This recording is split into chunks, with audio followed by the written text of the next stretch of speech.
1947 ਦਾ ਪਤਾ ਹੈ, ਪਰ 1965 ਦਾ ਉਹਨਾਂ ਨੂੰ ਵੀ ਪਤਾ ਜਿਨ੍ਹਾਂ ਦੇ ਨਾਲ ਬੀਤੀ ਹੈ। ਸਾਰਾ ਜਿਹੜਾ ਏਰੀਆ ਸੀ ਇਹ ਪਾਕਿਸਤਾਨ ਦੇ ਅੰਡਰ ਆ ਚੁੱਕਾ ਸੀ ਔਰ ਪਾਕਿਸਤਾਨ ਵਾਲਿਆਂ ਨੇ ਪੈਂਟਨ ਟੈਂਕ ਚਲਾ ਕੇ ਸਾਡੇ ਘਰਾਂ ਨੂੰ ਗਰਾਊਂਡ ਬਣਾ ਦਿੱਤੀ ਸੀ। ਇਹ ਤਰਾਸਦੀ ਹੈ ਉਸ ਸਮੇਂ ਦੀ। ਦੇਖੋ ਅਸੀਂ 3 ਹਿੱਸਿਆਂ 'ਚ ਪਰਿਵਾਰ ਵੰਡਿਆ ਹੋਇਆ ਸੀ, ਕਿਸੇ ਦਾ ਨਹੀਂ ਸੀ ਪਤਾ ਕੌਣ ਜਿਉਂਦਾ ਉਸ ਵੇਲੇ। ਤੇ ਜਦੋਂ ਕਹਿੰਦੇ ਕਿ 골ਡ ਆਪਣੇ ਵੰਡਣ ਲੱਗੇ ਤੇ ਪਿਤਾ ਜੀ ਨੇ ਤੱਕੜੀ ਨਾਲ ਵੰਡਿਆ ਸੀ। ਜਦੋਂ ਉਹ ਉੱਥੋਂ ਖੇਮ ਕਰਨੋਂ ਆਉਣਾ ਪਿਆ ਤੇ ਪਿਤਾ ਜੀ ਦੀ ਜੇਬ 'ਚ 31 ਰੁਪਏ ਸੀ ਤੇ ਨਾਲ 5 ਬੱਚੇ ਕੁਆਰੇ। ਮੈਨੂੰ ਲੱਗਦਾ ਕਿ ਖੇਮਕਰਨ 'ਚ ਸ਼ਾਇਦ ਅਸੀਂ ਇਕੱਲੇ ਹੋਵਾਂਗੇ ਜਾਂ ਕੋਈ ਹੋਰ ਹੋਵੇਗਾ ਤਾਂ ਮੈਂ ਕਹਿ ਨਹੀਂ ਸਕਦੀ, ਜਿਨ੍ਹਾਂ ਦਾ ਬਾਹਰ ਕੋਈ ਬਸੇਰਾ ਸੀ। ਨਹੀਂ ਤੇ ਲੋਕ ਸੜਕਾਂ 'ਤੇ ਰੁਲੇ, ਲੋਕਾਂ ਨੇ ਭੀਖ ਮੰਗੀ। ਮੈਂ ਬਹੁਤ ਲੱਕੀ, ਲੋਕ ਕਹਿੰਦੇ ਨਾ 3 ਪਾ ਬਹੁਤ ਤੰਗ ਕਰਦੇ ਆ। ਹੁਣ ਤਾਂ ਖੈਰ ਪਾ ਬਹੁਤ ਸਿਆਣੇ ਹੋ ਗਏ ਨੇ ਕਿ ਜਿੱਦਾਂ ਪਿਤਾ ਜਾਂ ਪਤੀ ਜਾਂ ਪੁੱਤਰ, ਪਰ ਜਿਨ੍ਹਾਂ ਨੂੰ ਕਿਤੇ ਇਹ ਪਾ ਦਾ ਸਾਥ ਮਿਲ ਜਾਂਦਾ ਹੈ ਉਹ ਫਿਰ ਪਰਵੀਨ ਅਬਰੋਲ ਬਣ ਜਾਂਦੀਆਂ। ਬਿਲਕੁਲ। ਜੇ ਤੁਹਾਨੂੰ ਘਰ 'ਚ ਸਾਰੇ ਮੈਂਬਰਾਂ ਦਾ, ਮੈਂ ਤਾਂ ਸੋਚਦੀ ਹਾਂ ਕਿ ਸਭ ਤੋਂ ਔਖਾ ਕੰਮ ਹੀ ਘਰ ਚਲਾਉਣਾ। ਤੁਸੀਂ ਦੇਖੋ ਕਿਸੇ ਆਦਮੀ ਨੂੰ ਨਹੀਂ ਪਤਾ ਹੁੰਦਾ ਤੁਹਾਡੇ ਘਰ 'ਚ ਕਿਹੜੀ ਚੀਜ਼ ਮੁੱਕੀ ਹੈ, ਕਿਹੜੀ ਚੀਜ਼ ਜ਼ਿਆਦਾ ਹੈ, ਕਿਸ ਦੇ ਆਉਣ 'ਤੇ ਤੁਸੀਂ ਕੀ ਕਰਨਾ ਹੈ। ਇਹ ਜਿੰਨਾ ਕੁਛ ਔਰਤ ਨੂੰ ਪਤਾ ਹੁੰਦਾ ਹੈ ਉਹ ਕਿਸੇ ਨੂੰ ਵੀ ਨਹੀਂ ਪਤਾ। ਲੋਕਾਂ ਨੂੰ ਇਹ ਅਹਿਸਾਸ ਸੀਗਾ ਕਿ ਪੜ੍ਹਾਈ ਤੋਂ ਬਿਨਾਂ ਮਤਲਬ ਕੀਮਤ ਨਹੀਂ ਹੈ ਜ਼ਿੰਦਗੀ ਦੀ। ਵਿਸ਼ਵਾਸ, ਆਤਮ ਵਿਸ਼ਵਾਸ ਸਭ ਤੋਂ ਜ਼ਿਆਦਾ ਤੁਹਾਨੂੰ ਸਿੱਖਿਆ ਦਿੰਦੀ, ਕਿਉਂਕਿ ਸਿੱਖਿਆ ਤੁਹਾਨੂੰ ਫਿਰ ਥੋੜ੍ਹਾ ਜਿਹਾ ਆਤਮ ਨਿਰਭਰ ਬਣਾਉਂਦੀ ਹੈ, ਤੁਹਾਨੂੰ ਗੱਲਬਾਤ ਦਾ ਢੰਗ ਸੁਣਾਉਂਦੀ, ਤੁਹਾਨੂੰ ਆਪਣੇ ਰਾਈਟਸ ਡਿਊਟੀਜ਼ ਬਾਰੇ ਵੀ। ਮੈਂ ਤਾਂ ਹਮੇਸ਼ਾ ਕਹਿੰਦੀ ਹਾਂ ਕਿ ਤੁਸੀਂ ਡਿਊਟੀਜ਼ ਕਰੋ, ਰਾਈਟਸ ਤੁਹਾਨੂੰ ਆਪੇ ਮਿਲ ਜਾਣਗੇ। ਤੁਹਾਡੇ ਕਿਸੇ ਦੀ ਮੁਸੀਬਤ ਵਿੱਚ ਉਹਨੂੰ ਪ੍ਰੋਪਰ ਗਾਈਡ ਕਰਨਾ, ਉਹਨੂੰ 2 ਸ਼ਬਦ ਸੰਵੇਦਨਾ ਦੇ ਬੋਲਣਾ ਜਾਂ ਉਹਨੂੰ ਰਾਹ ਦਿਖਾਣਾ, ਮੇਰੇ ਖਿਆਲ 'ਚ ਇਹ ਵੀ ਇੱਕ ਸੋਸ਼ਲ ਸਰਵਿਸ ਹੈ। ਐਜੂਕੇਸ਼ਨ ਦਾ ਮਤਲਬ ਇੱਕ ਅੱਛਾ ਇਨਸਾਨ ਬਣਨਾ ਹੈ, ਇੱਕ ਗਿਆਨ ਪ੍ਰਾਪਤ ਕਰਨਾ ਹੈ, ਨੌਲੇਜ ਲੈਣਾ ਹੈ। ਅਸੀਂ ਇਹਨੂੰ ਇੱਕ ਪ੍ਰੋਫੈਸ਼ਨ ਬਣਾ ਲਿਆ।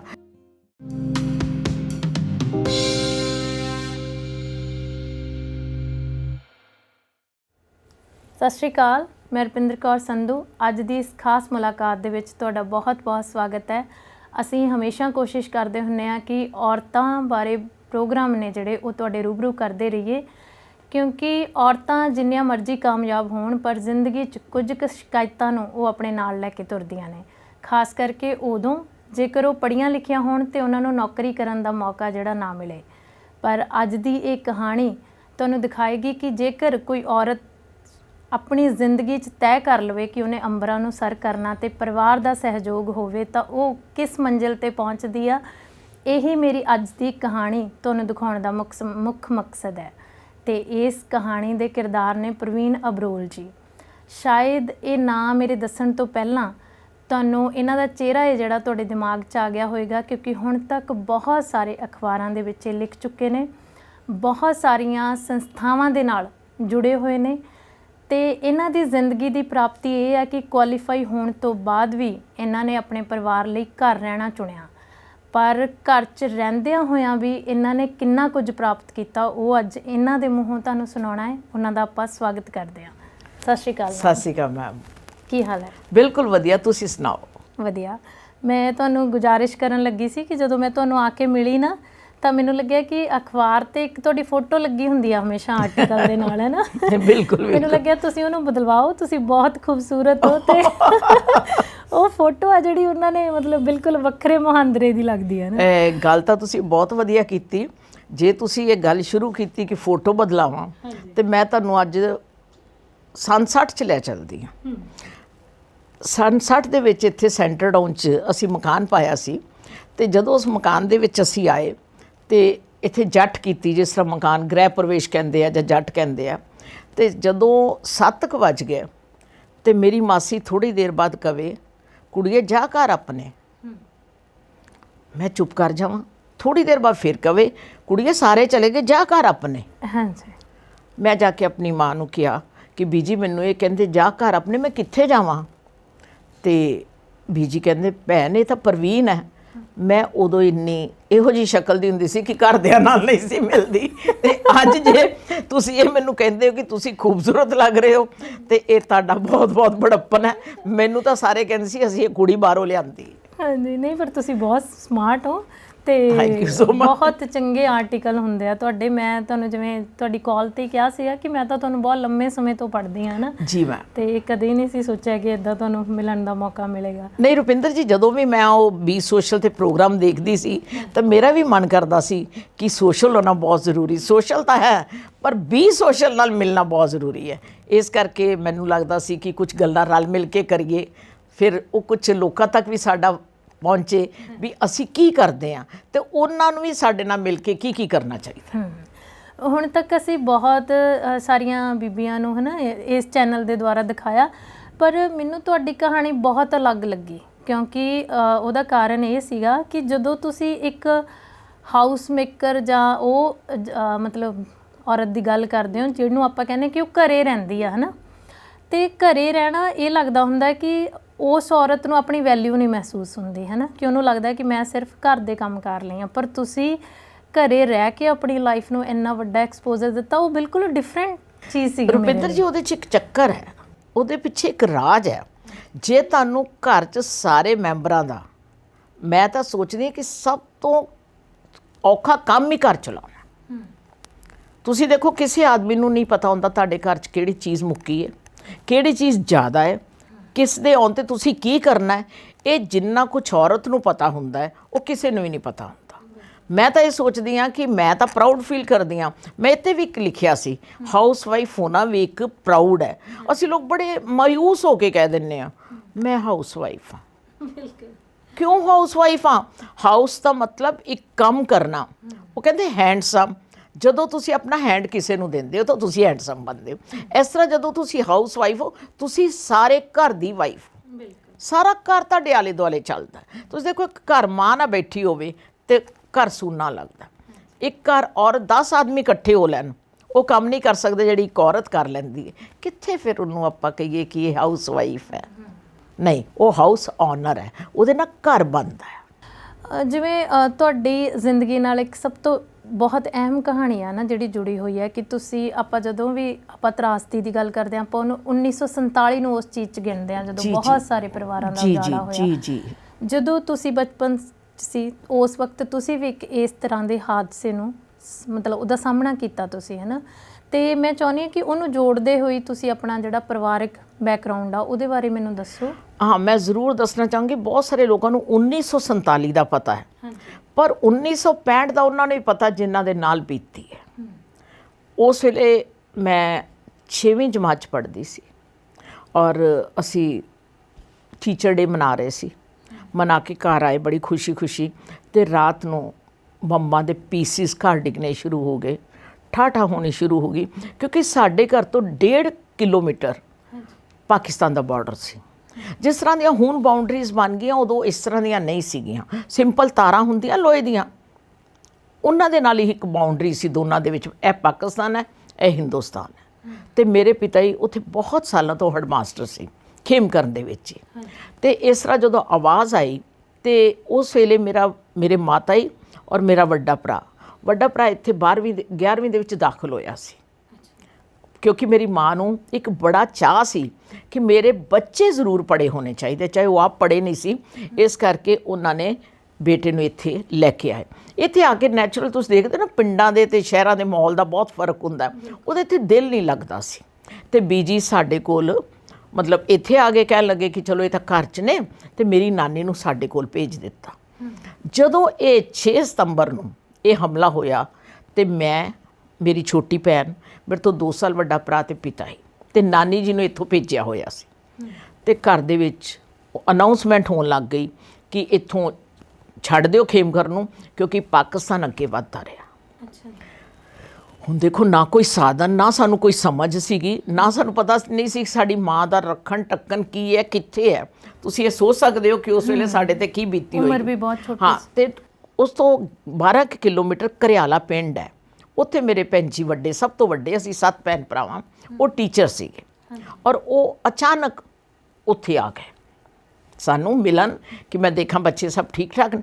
ਔਰ ਜਦੋਂ ਨਾਲ ਹੀ ਲੜਾਈ ਸ਼ੁਰੂ ਹੋ ਗਈ ਤੇ ਸਾਡੇ ਨਾਲ ਦੀ ਗਵਾਰਡਨ ਕਹਿਣ ਲੱਗੀ ਕਿ ਕ੍ਰਿਸ਼ਨਾ, ਕੁੜੀਆਂ ਦਾ ਕੋਈ ਪਤਾ ਨਹੀਂ ਪਾਕਿਸਤਾਨ ਵਾਲੇ ਕਿਸ ਤਰ੍ਹਾਂ ਦਾ ਮਾਹੌਲ ਬਣ ਜਾਏ, ਤੂੰ ਬੱਚੀਆਂ ਨੂੰ ਲੈ ਕੇ ਇੱਥੋਂ ਚਲੇ ਜਾ। ਤੇ ਮੇਰੇ ਪਿਤਾ ਹੀ ਕਹਿਣ ਲੱਗੇ ਨਹੀਂ, ਇੱਥੇ ਹੁੰਦੀ ਬਾਰਡਰ ਤੇ ਠਾਠਾ ਤੇ ਕਿਸੇ ਨੇ ਨਹੀਂ ਜਾਣਾ। ਉਸ ਵੇਲੇ ਨਾ ਵੱਡਿਆਂ ਨੂੰ ਇਹ ਬੜਾ ਖਰਚ ਹੁੰਦਾ ਸੀ ਵੀ ਖਰਚ ਨਾ ਹੋ ਜਾਏ, ਕਿਉਂਕਿ ਪੈਸੇ ਸਾਧਨ ਉਨੇ ਕੁ ਹੁੰਦੇ ਸੀ। ਤੇ ਕਹਿਣ ਲੱਗੇ ਨਹੀਂ, ਤੇ ਸਾਨੂੰ ਇਹ ਤਾਂ ਨਹੀਂ ਸੀ ਪਤਾ ਕਿ ਅਸੀਂ ਜਾਣਾ ਹੈ, ਸਾਨੂੰ ਇਹ ਚਾਹ ਸੀ ਅਸੀਂ ਘੁੰਮਣ ਜਾਵਾਂਗੇ। ਇਹ ਚਾਹ ਦਾ ਨਹੀਂ ਸੀ ਪਤਾ ਵੀ ਇੱਥੇ ਬੀਤ ਕੀ ਸਕਦੀ ਹੈ ਸਾਡੇ ਨਾਲ। ਇਹ ਚਾਹ ਸੀ ਚੱਲ ਅਸੀਂ ਵੀ 2 ਦਿਨ ਅੰਮ੍ਰਿਤਸਰ ਭੈਣ ਜੀ ਨਾਲ ਘੁੰਮ ਆਵਾਂਗੇ। ਤੇ ਮੇਰੇ ਪਿਤਾ ਜੀ ਖਾਸ ਕਹਿਣ ਲੱਗੇ ਕਿ ਇਹ ਨਾ ਕਰੀ ਹੁਣ ਇੱਥੋਂ ਇਹਨਾਂ ਨੂੰ ਜਲੰਧਰ ਲੈ ਜੀ, 2-3 ਦਿਨ ਨੂੰ ਠਾਠਾ ਬੰਦ ਹੋ ਜਾਣੀ ਤੇ ਤੁਸੀਂ ਵਾਪਸ ਆ ਜਾਣਾ।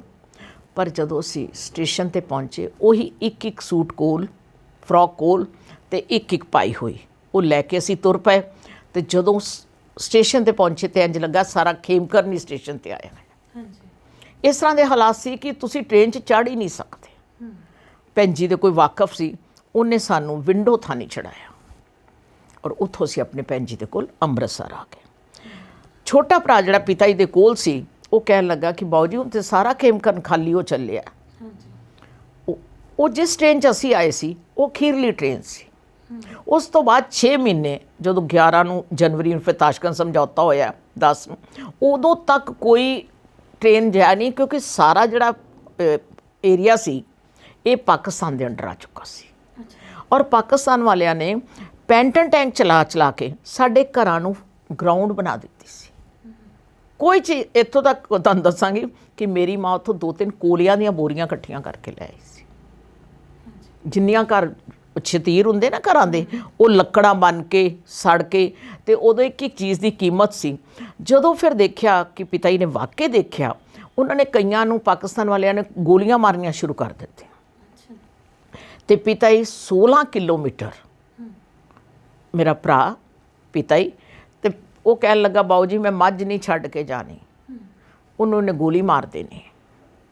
ਤੇ ਮੱਝ ਦੇ ਉੱਤੇ ਉਹਨੇ ਆਪਣੀ ਪੰਜਾਬੀ 'ਚ ਕਹਿੰਦੇ ਬੁਚਕੜੀ, 2-4 ਕੱਪੜੇ ਪਾ ਕੇ ਮੱਝ ਦੇ ਉੱਤੇ ਰੱਖ ਕੇ ਤੇ 16 ਕਿਲੋਮੀਟਰ ਆ ਕੇ ਉਹ ਪੱਟੀ ਦੇ ਵਿੱਚ ਆ ਕੇ ਰੁਕੇ। ਇਹ ਤਰਾਸਦੀ ਹੈ ਉਸ ਸਮੇਂ ਦੀ। ਦੇਖੋ ਅਸੀਂ 3 ਹਿੱਸਿਆਂ 'ਚ ਪਰਿਵਾਰ ਵੰਡਿਆ ਹੋਇਆ ਸੀ, ਕਿਸੇ ਦਾ ਨਹੀਂ ਸੀ ਪਤਾ ਕੌਣ ਜਿਉਂਦਾ ਉਸ ਵੇਲੇ। ਛੋਟਾ ਭਰਾ ਤੇ ਪਿਤਾ ਜੀ ਖੇਮਕਰਨ ਤੋਂ ਪੱਟੀ, ਅਸੀਂ ਖੇਮਕਰਨ ਤੋਂ ਅੰਮ੍ਰਿਤਸਰ, ਤੇ ਮਾਤਾ ਜੀ ਸਾਡੇ ਜਲੰਧਰ। ਪਰ ਕਹਿੰਦੇ ਕਿ ਹਰ ਚੀਜ਼ ਦੇ ਪਿੱਛੇ ਪਰਮਾਤਮਾ ਨੇ ਪਹਿਲੇ ਕੁਝ ਛੁਪਾ ਕੇ ਰੱਖਿਆ ਹੁੰਦਾ। ਸਾਡੀ ਇਹ ਖੁਸ਼ਕਿਸਮਤੀ ਸੀ ਕਿ ਮੇਰੀ ਮਾਂ ਚਾਹੇ ਪੜ੍ਹੀ ਨਹੀਂ ਸੀ ਪਰ ਗੁੜੀ ਜ਼ਰੂਰ ਸੀ। ਕਹਿੰਦੇ ਪੜ੍ਹਨਾ ਤੇ ਗੁੜਨਾ, ਉਹ ਗੁੜੀ ਹੋਈ ਸੀ। ਮੇਰੇ ਨਾਨਕੇ ਜਲੰਧਰ ਸੀ ਤੇ ਅਸੀਂ ਥੋੜ੍ਹੇ ਜਿਹੇ ਫਾਈਨੈਂਸ਼ਲੀ, ਪਿਤਾ ਜੀ ਮਾਸਟਰ ਸੀ, ਥੋੜ੍ਹਾ ਕੰਮ ਵੀ ਨਾਲ ਕਰਦੇ ਸੀ, ਥੋੜ੍ਹੇ ਜਿਹੇ ਠੀਕ ਸੀ। ਤੇ ਇੱਥੇ ਆਏ ਤੇ ਕਹਿਣ ਲੱਗੇ ਮੇਰੇ ਮਾਮਾ ਜੀ ਕਿ ਤੂੰ ਭੈਣ ਕਹਿੰਦੀ ਮੈਂ ਬੱਚੇ ਪੜ੍ਹਾਉਣੇ ਆ, ਰੋਜ਼ ਕਿੱਥੇ ਆ ਕੇ ਰਹਿਣਗੇ, ਤੂੰ ਮਕਾਨ ਹੀ ਆਪਣਾ ਪਾ ਲਾ। ਤੁਸੀਂ ਸੁਣ ਕੇ ਹੈਰਾਨ ਹੋਵੋਗੇ ਕਿ ਸੰਨ 58 'ਚ ਮੇਰੀ ਮਾਂ ਨੇ 4,500 'ਚ ਇੱਥੇ ਨਾਲ ਦੀ ਗਲੀ 'ਚ 10 ਮਰਲੇ ਜਗ੍ਹਾ ਲਈ। ਮੈਨੂੰ ਲੱਗਦਾ ਕਿ ਹੁਣ ਆਪਾਂ ਇੱਕ ਕੱਚੇ ਹੋਟਲ 'ਚ ਵੀ ਰੋਟੀ 4,000 ਦੀ ਨਹੀਂ ਖਾ ਸਕਦੇ। ਤੇ ਜਦੋਂ ਪਿਤਾ ਜੀ ਰਿਟਾਇਰ ਹੋਏ ਤੇ ਉਹਨਾਂ ਨੂੰ ਕਹਿਣ ਲੱਗੇ 60 ਦੇ ਵਿੱਚ ਕਿ ਹੁਣ ਜਦੋਂ ਤੁਹਾਨੂੰ ਪੈਸੇ ਮਿਲੇ, ਉਦੋਂ ਉਹਨਾਂ ਨੂੰ 17,000 ਰੁਪਇਆ ਮਿਲਿਆ ਸੀ ਰਿਟਾਇਰਮੈਂਟ ਤੇ ਇਹਦਾ ਜਾ ਕੇ ਮੇਰੇ ਬੱਚਿਆਂ ਵਾਸਤੇ ਮਕਾਨ ਪਾਓ। ਤੇ ਪਿਤਾ ਜੀ ਕਹਿਣ ਲੱਗੇ ਮੈਂ ਤਾਂ ਜਾਣਾ ਨਹੀਂ ਇੱਥੋਂ, ਸਾਰੀ ਉਮਰ ਮੈਂ ਖੇਮਕਰਨ 'ਚ ਬਿਤਾਈ, ਮੈਂ ਉੱਥੇ ਜਾ ਕੇ ਕੀ ਕਰਨਾ, ਤੇ ਮੈਂ ਤੈਨੂੰ ਪਾ ਦੇਣਾ ਪਰ ਮੈਂ ਨਹੀਂ ਜਾਣਾ।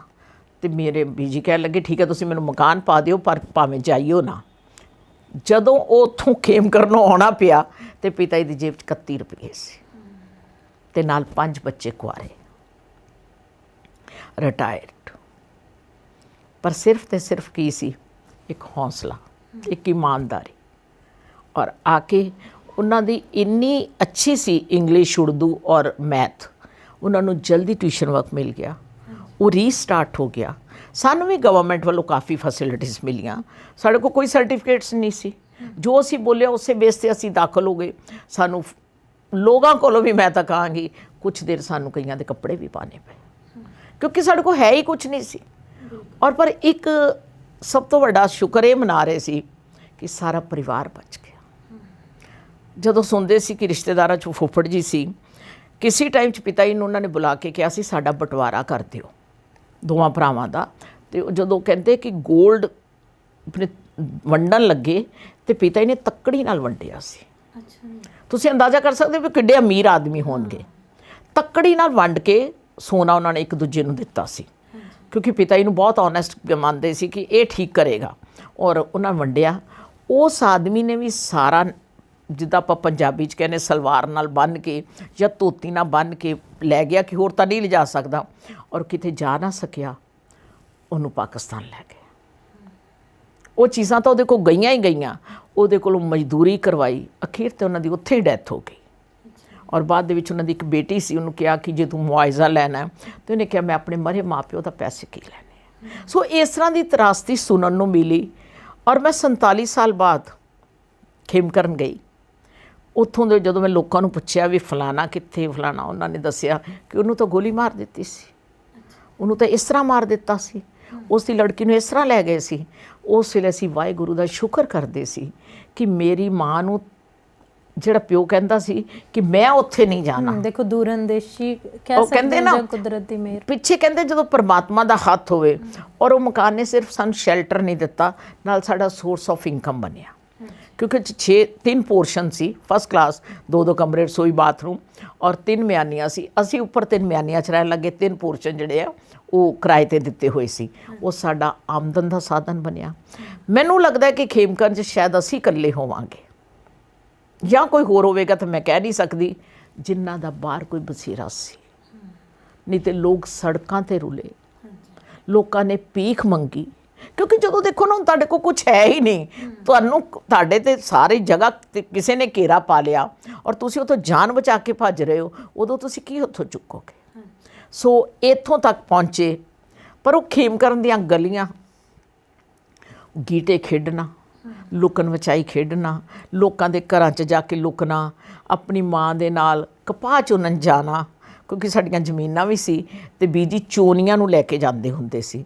ਮੈਂ ਇੱਕ ਦੇ ਵਿੱਚ ਲੇਖ 'ਚ ਵੀ ਲਿਖਿਆ ਸੀ ਕਿ ਹੁਣ ਬੱਚਿਆਂ ਨੂੰ ਨਹੀਂ ਪਤਾ ਕੀ ਹੁੰਦੀਆਂ ਕਪਾਹ ਤੇ ਕਪਾਹ ਦੀਆਂ ਚੋਨੀਆਂ, ਤੇ ਬੀਜੀ ਨੇ ਜਾ ਕੇ 10-12 ਚੋਨੀਆਂ ਨਾਲ ਜਾਣੀਆਂ, ਸਵੇਰ ਤੋਂ ਲੈ ਕੇ ਮਤਲਬ ਜਿੱਦਾਂ 10-11 ਤੋਂ ਲੈ ਕੇ ਸ਼ਾਮ 5 ਵਜੇ ਤੱਕ ਉਹ ਚੁਣਨਾ।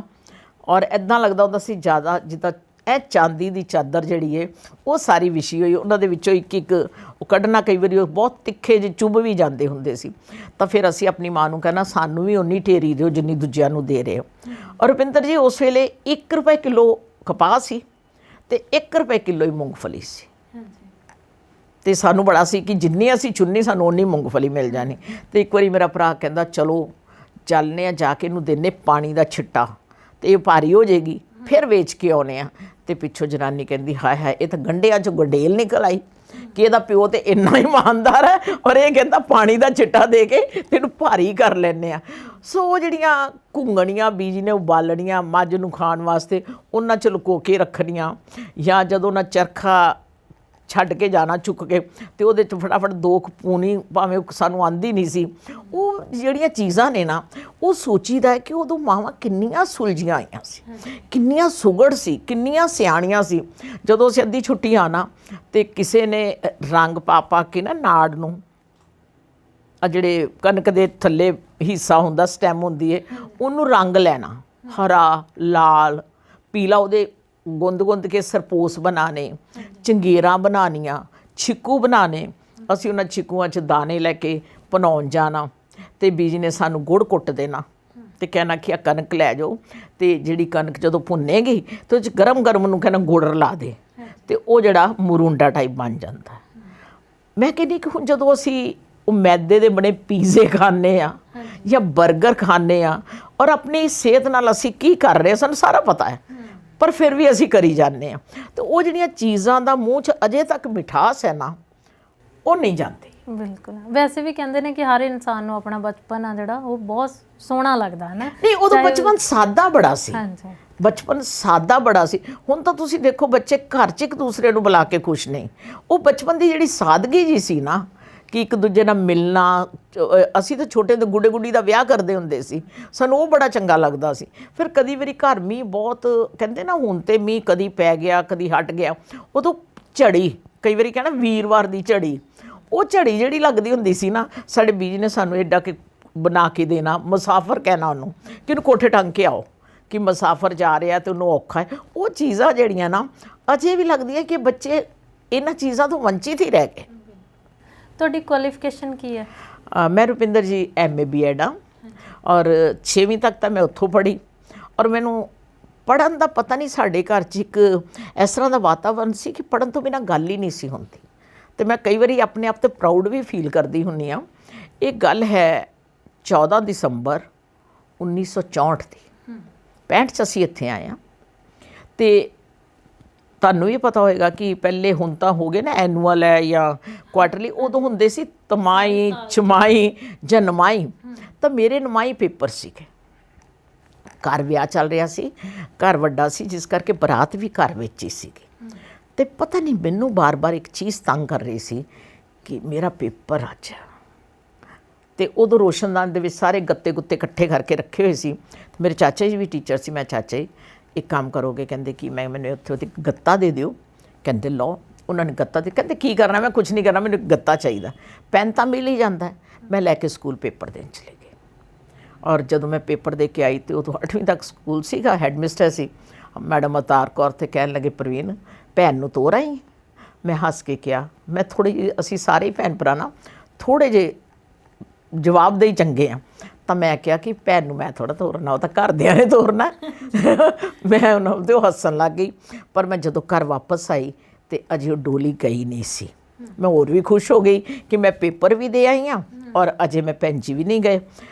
ਉਹ ਚੀਜ਼ ਉਸ 6ਵੀਂ ਦੇ ਵਿੱਚੋਂ ਮੈਂ ਫਿਰ ਫਸਟ ਆਈ ਆਪਣੀ ਕਲਾਸ 'ਚੋਂ। ਉਹ ਚੀਜ਼ ਮੈਨੂੰ ਅਹਿਸਾਸ ਕਰਦੀ ਹੈ ਕਿ ਮੈਂ ਸਿਆਣੀ ਕੁੜੀ ਸੀ। ਜਿੰਨੇ ਉਦੋਂ ਹੀ ਤੁਸੀਂ ਦੇਖੋ ਕਿ ਹੁਣ ਤਾਂ ਗੁਆਂਢੀਆਂ ਦੇ ਘਰ ਵੀ ਵਿਆਹ ਹੋਵੇ ਨਾ, ਅਤੇ ਬੱਚੇ ਕਹਿੰਦੇ ਅਸੀਂ ਨਹੀਂ ਜਾਣਾ, ਅੱਜ ਸਾਡੇ ਪੜੋਸ 'ਚ ਵਿਆਹ ਹੈ। ਅਤੇ ਅਸੀਂ ਕਿੰਨੇ ਸਾਦੇ ਸੀ ਉਦੋਂ। ਇਹ ਸਾਦੀ ਸੋਚ ਹੈ, ਇਮਾਨਦਾਰੀ ਦੀ ਸਾਦੀ ਸੋਚ ਹੈ, ਜਿਹੜੀ ਤੁਹਾਨੂੰ ਕਹਿੰਦੇ ਉਹ ਪੰਗੂੜੇ 'ਚ ਬੱਚੇ ਪਛਾਣੇ ਜਾਂਦੇ ਵਾਲੇ। ਤਾਂ ਮੈਨੂੰ ਲੱਗਦਾ ਹੈ ਕਿ ਮੈਨੂੰ ਉਦੋਂ ਹੀ ਪਤਾ ਸੀ ਕਿ ਪੜ੍ਹਾਈ ਦੀ ਵੈਲਿਊਜ਼ ਕੀ ਹੈ। ਬਿਲਕੁਲ, ਖਾਸ ਕਰਕੇ ਕਿਉਂਕਿ ਲੋਕਾਂ ਨੂੰ ਇਹ ਅਹਿਸਾਸ ਸੀਗਾ ਕਿ ਪੜ੍ਹਾਈ ਤੋਂ ਬਿਨਾਂ ਮਤਲਬ ਕੀਮਤ ਨਹੀਂ ਹੈ ਜ਼ਿੰਦਗੀ ਦੀ, ਹੈ ਨਾ। ਮੈਂ ਤਾਂ ਦੇਖੋ, ਤੇ ਕੁੜੀਆਂ ਨੂੰ ਪੜ੍ਹਾਇਆ ਵੀ ਨਹੀਂ ਸੀ ਜਾਂਦਾ ਉਦੋਂ ਇੰਨਾ। ਬਿਲਕੁਲ ਬਿਲਕੁਲ। ਮੈਂ ਬੀਜੀ ਦੱਸਦੇ ਹੁੰਦੇ ਸੀ ਇਸ ਤਰ੍ਹਾਂ ਸੀ ਕਿ ਬੀਜੀ ਨੂੰ ਕਿਉਂ ਸ਼ੌਂਕ ਇੰਨਾ ਸੀ ਕਿ ਸਾਨੂੰ ਪੜ੍ਹਾਇਆ ਜਾਵੇ। ਉਹਨਾਂ ਦੀ ਇੱਕ 18-19 ਸਾਲ 'ਚ ਲੋਕ ਪਹਿਲੇ ਵਿਆਹ ਕਰ ਦਿੰਦੇ ਸੀ, ਅਤੇ 20ਵੇਂ ਸਾਲ 'ਚ ਉਹਦੇ ਘਰ ਬੇਟਾ ਹੋਇਆ ਅਤੇ ਮਾਸੜ ਜੀ ਦੀ ਡੈਥ ਹੋ ਗਈ। ਉਹ 20 ਸਾਲ ਤੋਂ ਬਾਅਦ ਜਿਹੜੀ ਉਹਨੇ ਬਾਕੀ 70-80 ਤੱਕ ਜ਼ਿੰਦਗੀ ਕੱਟੀ, ਉਹ ਬਹੁਤ ਕ੍ਰਾਈਸਿਸ ਕੱਟੀ। ਖਾਸ ਕਰਕੇ ਜਦ ਤੱਕ ਪੁੱਤਰ ਜਵਾਨ ਨਹੀਂ ਹੋਇਆ, ਨਾ ਕੋਈ ਆਮਦਨ ਦਾ ਸਾਧਨ, ਸਹੁਰਿਆਂ ਨੇ ਕਹਿਣਾ ਚੱਕੀ ਪੀ ਤੇ ਰੋਟੀ ਮਿਲੇਗੀ। ਅਤੇ ਉਹ ਬੀਜੀ ਨੇ ਇਹ ਚੀਜ਼ ਸੋਚੀ ਕਿ ਜੋ ਮੇਰੀ ਭੈਣ ਨਾਲ ਬੀਤਿਆ ਉਹ ਮੇਰੀਆਂ ਧੀਆਂ ਨਾਲ ਨਾ ਬੀਤੇ। ਇਸ ਕਰਕੇ ਮੈਂ ਉਹਦੇ 'ਤੇ ਇੱਕ ਆਰਟੀਕਲ ਵੀ ਆਪਣੀ ਮਾਂ 'ਤੇ ਲਿਖਿਆ ਸੀ, ਇੱਕ ਅਸ਼ਿਕਸ਼ਿਤ ਮਾਂ ਕੀ ਸ਼ਿਕਸ਼ਿਤ ਸੋਚ, ਕਿ ਚਾਹੇ ਉਹ ਨਹੀਂ ਸੀ ਪੜ੍ਹੀ ਪਰ ਬੱਚਿਆਂ ਨੂੰ ਪੜ੍ਹਾਉਣਾ ਜਾਣਦੀ ਸੀ। ਔਰ ਹਾਸੇ ਵਾਲੀ ਗੱਲ ਇਹ ਆ ਵੀ ਉਹ ਸਾਨੂੰ ਆਉਂਦੇ ਹੁੰਦੇ ਸੀ ਮੈਨੂੰ ਮੇਰੇ ਸਾਈਨ ਕਰਨੇ ਤਾਂ ਸਿਖਾ ਦਿਓ। ਅਸੀਂ ਉਹਨਾਂ ਨੂੰ ਪੈ ਜਾਂਦੇ ਸੀ ਬੀਜੀ ਦੱਦਾ ਤੁਸੀਂ ਗਲਤ ਪਾਤਾ, ਦੁਰਗਾ ਦੇਵੀ ਉਹਨਾਂ ਦਾ ਨਾਂ ਸੀ, ਅਤੇ ਅਸੀਂ ਉਹਨਾਂ ਨੂੰ ਸਾਈਨ ਕਰਨੇ ਬਹਿ ਕੇ ਸਿਖਾਉਂਦੇ ਹੁੰਦੇ ਸੀ। ਦੇਖੋ ਨਾ, ਕਦੀ ਇਹ ਚੀਜ਼ ਮਹਿਸੂਸ ਨਹੀਂ ਸੀ ਕੀਤੀ ਕਿ ਮੈਂ ਇਹਨਾਂ ਬੱਚੀਆਂ ਨੂੰ ਇੰਨਾ ਪੜ੍ਹਾਇਆ ਅਤੇ ਅੱਜ ਮੈਂ ਇਹਨਾਂ ਕੋਲ ਸਿੱਖਣਾ। ਉਹ ਅਸੀਂ ਕੋਈ ਡਰ ਨਹੀਂ। ਇਸ ਗੱਲ ਦਾ ਸਾਨੂੰ ਇੱਕ ਫਖਰ ਵੀ ਹੈ ਕਿ ਪਿਤਾ ਜੀ ਨੂੰ ਬਾਕੀ ਸਾਰੀਆਂ ਲੈਂਗੁਏਜ ਆਉਂਦੀਆਂ ਸੀ, ਪੰਜਾਬੀ ਨਹੀਂ ਸੀ ਆਉਂਦੀ, ਕਿਉਂਕਿ ਉਦੋਂ ਪੰਜਾਬੀ ਆਪਣੇ ਵੀ ਇੰਨੀ ਕੰਪਲਸਰੀ ਨਹੀਂ ਸੀਗੀ। ਅਤੇ ਉਹ ਜਦੋਂ ਕਿਤਾਬਾਂ 'ਚ ਪਾਉਂਦੇ ਸੀ ਨਾ, ਤਾਂ ਉਹਨਾਂ ਨੂੰ ਪੰਜਾਬੀ 'ਚ ਗ੍ਰਾਮਰ ਦੇ ਵਰਡ ਮੀਨਿੰਗਸ ਆਪਾਂ ਛੋਟੇ ਹੁੰਦੇ ਦੇਖੇ, ਹੁਣ ਤੁਸੀਂ ਨਹੀਂ ਦੇਖੇ, ਅਸੀਂ ਦੇਖੇ, ਨਾਲ ਪੰਜਾਬੀ ਹਿੰਦੀ 'ਚ ਵਰਡ ਮੀਨਿੰਗਸ ਦਿੱਤੇ ਹੁੰਦੇ ਸੀ। ਅਤੇ ਕਦੀ ਕਦੀ ਤਾਂ ਅਸੀਂ ਲਿਖ ਦਿੰਦੇ ਸੀ, ਕਦੀ ਅਸੀਂ ਵੀ ਖਿਸਕ ਜਾਂਦੇ ਸੀ। ਅਤੇ ਹਾਰ ਕੇ ਉਹਨਾਂ ਨੇ ਕਿਹਾ ਇਹ ਵੀ ਟੰਡਾ ਮਕਾਓ। ਉਹਨਾਂ ਨੇ ਗੁਆਂਢਣ ਦੇ ਘਰ ਰੋਜ਼ ਅੱਧਾ ਪੌਣਾ ਘੰਟਾ ਜਾਣਾ, ਤਾਂ ਉਹਨਾਂ ਨੇ 80 ਸਾਲ ਦੀ ਉਮਰ 'ਚ ਪੰਜਾਬੀ ਸਿੱਖੀ। ਤੁਹਾਡਾ ਵਿਆਹ ਕਿੰਨੇ ਸਾਲ 'ਚ ਹੋਇਆ?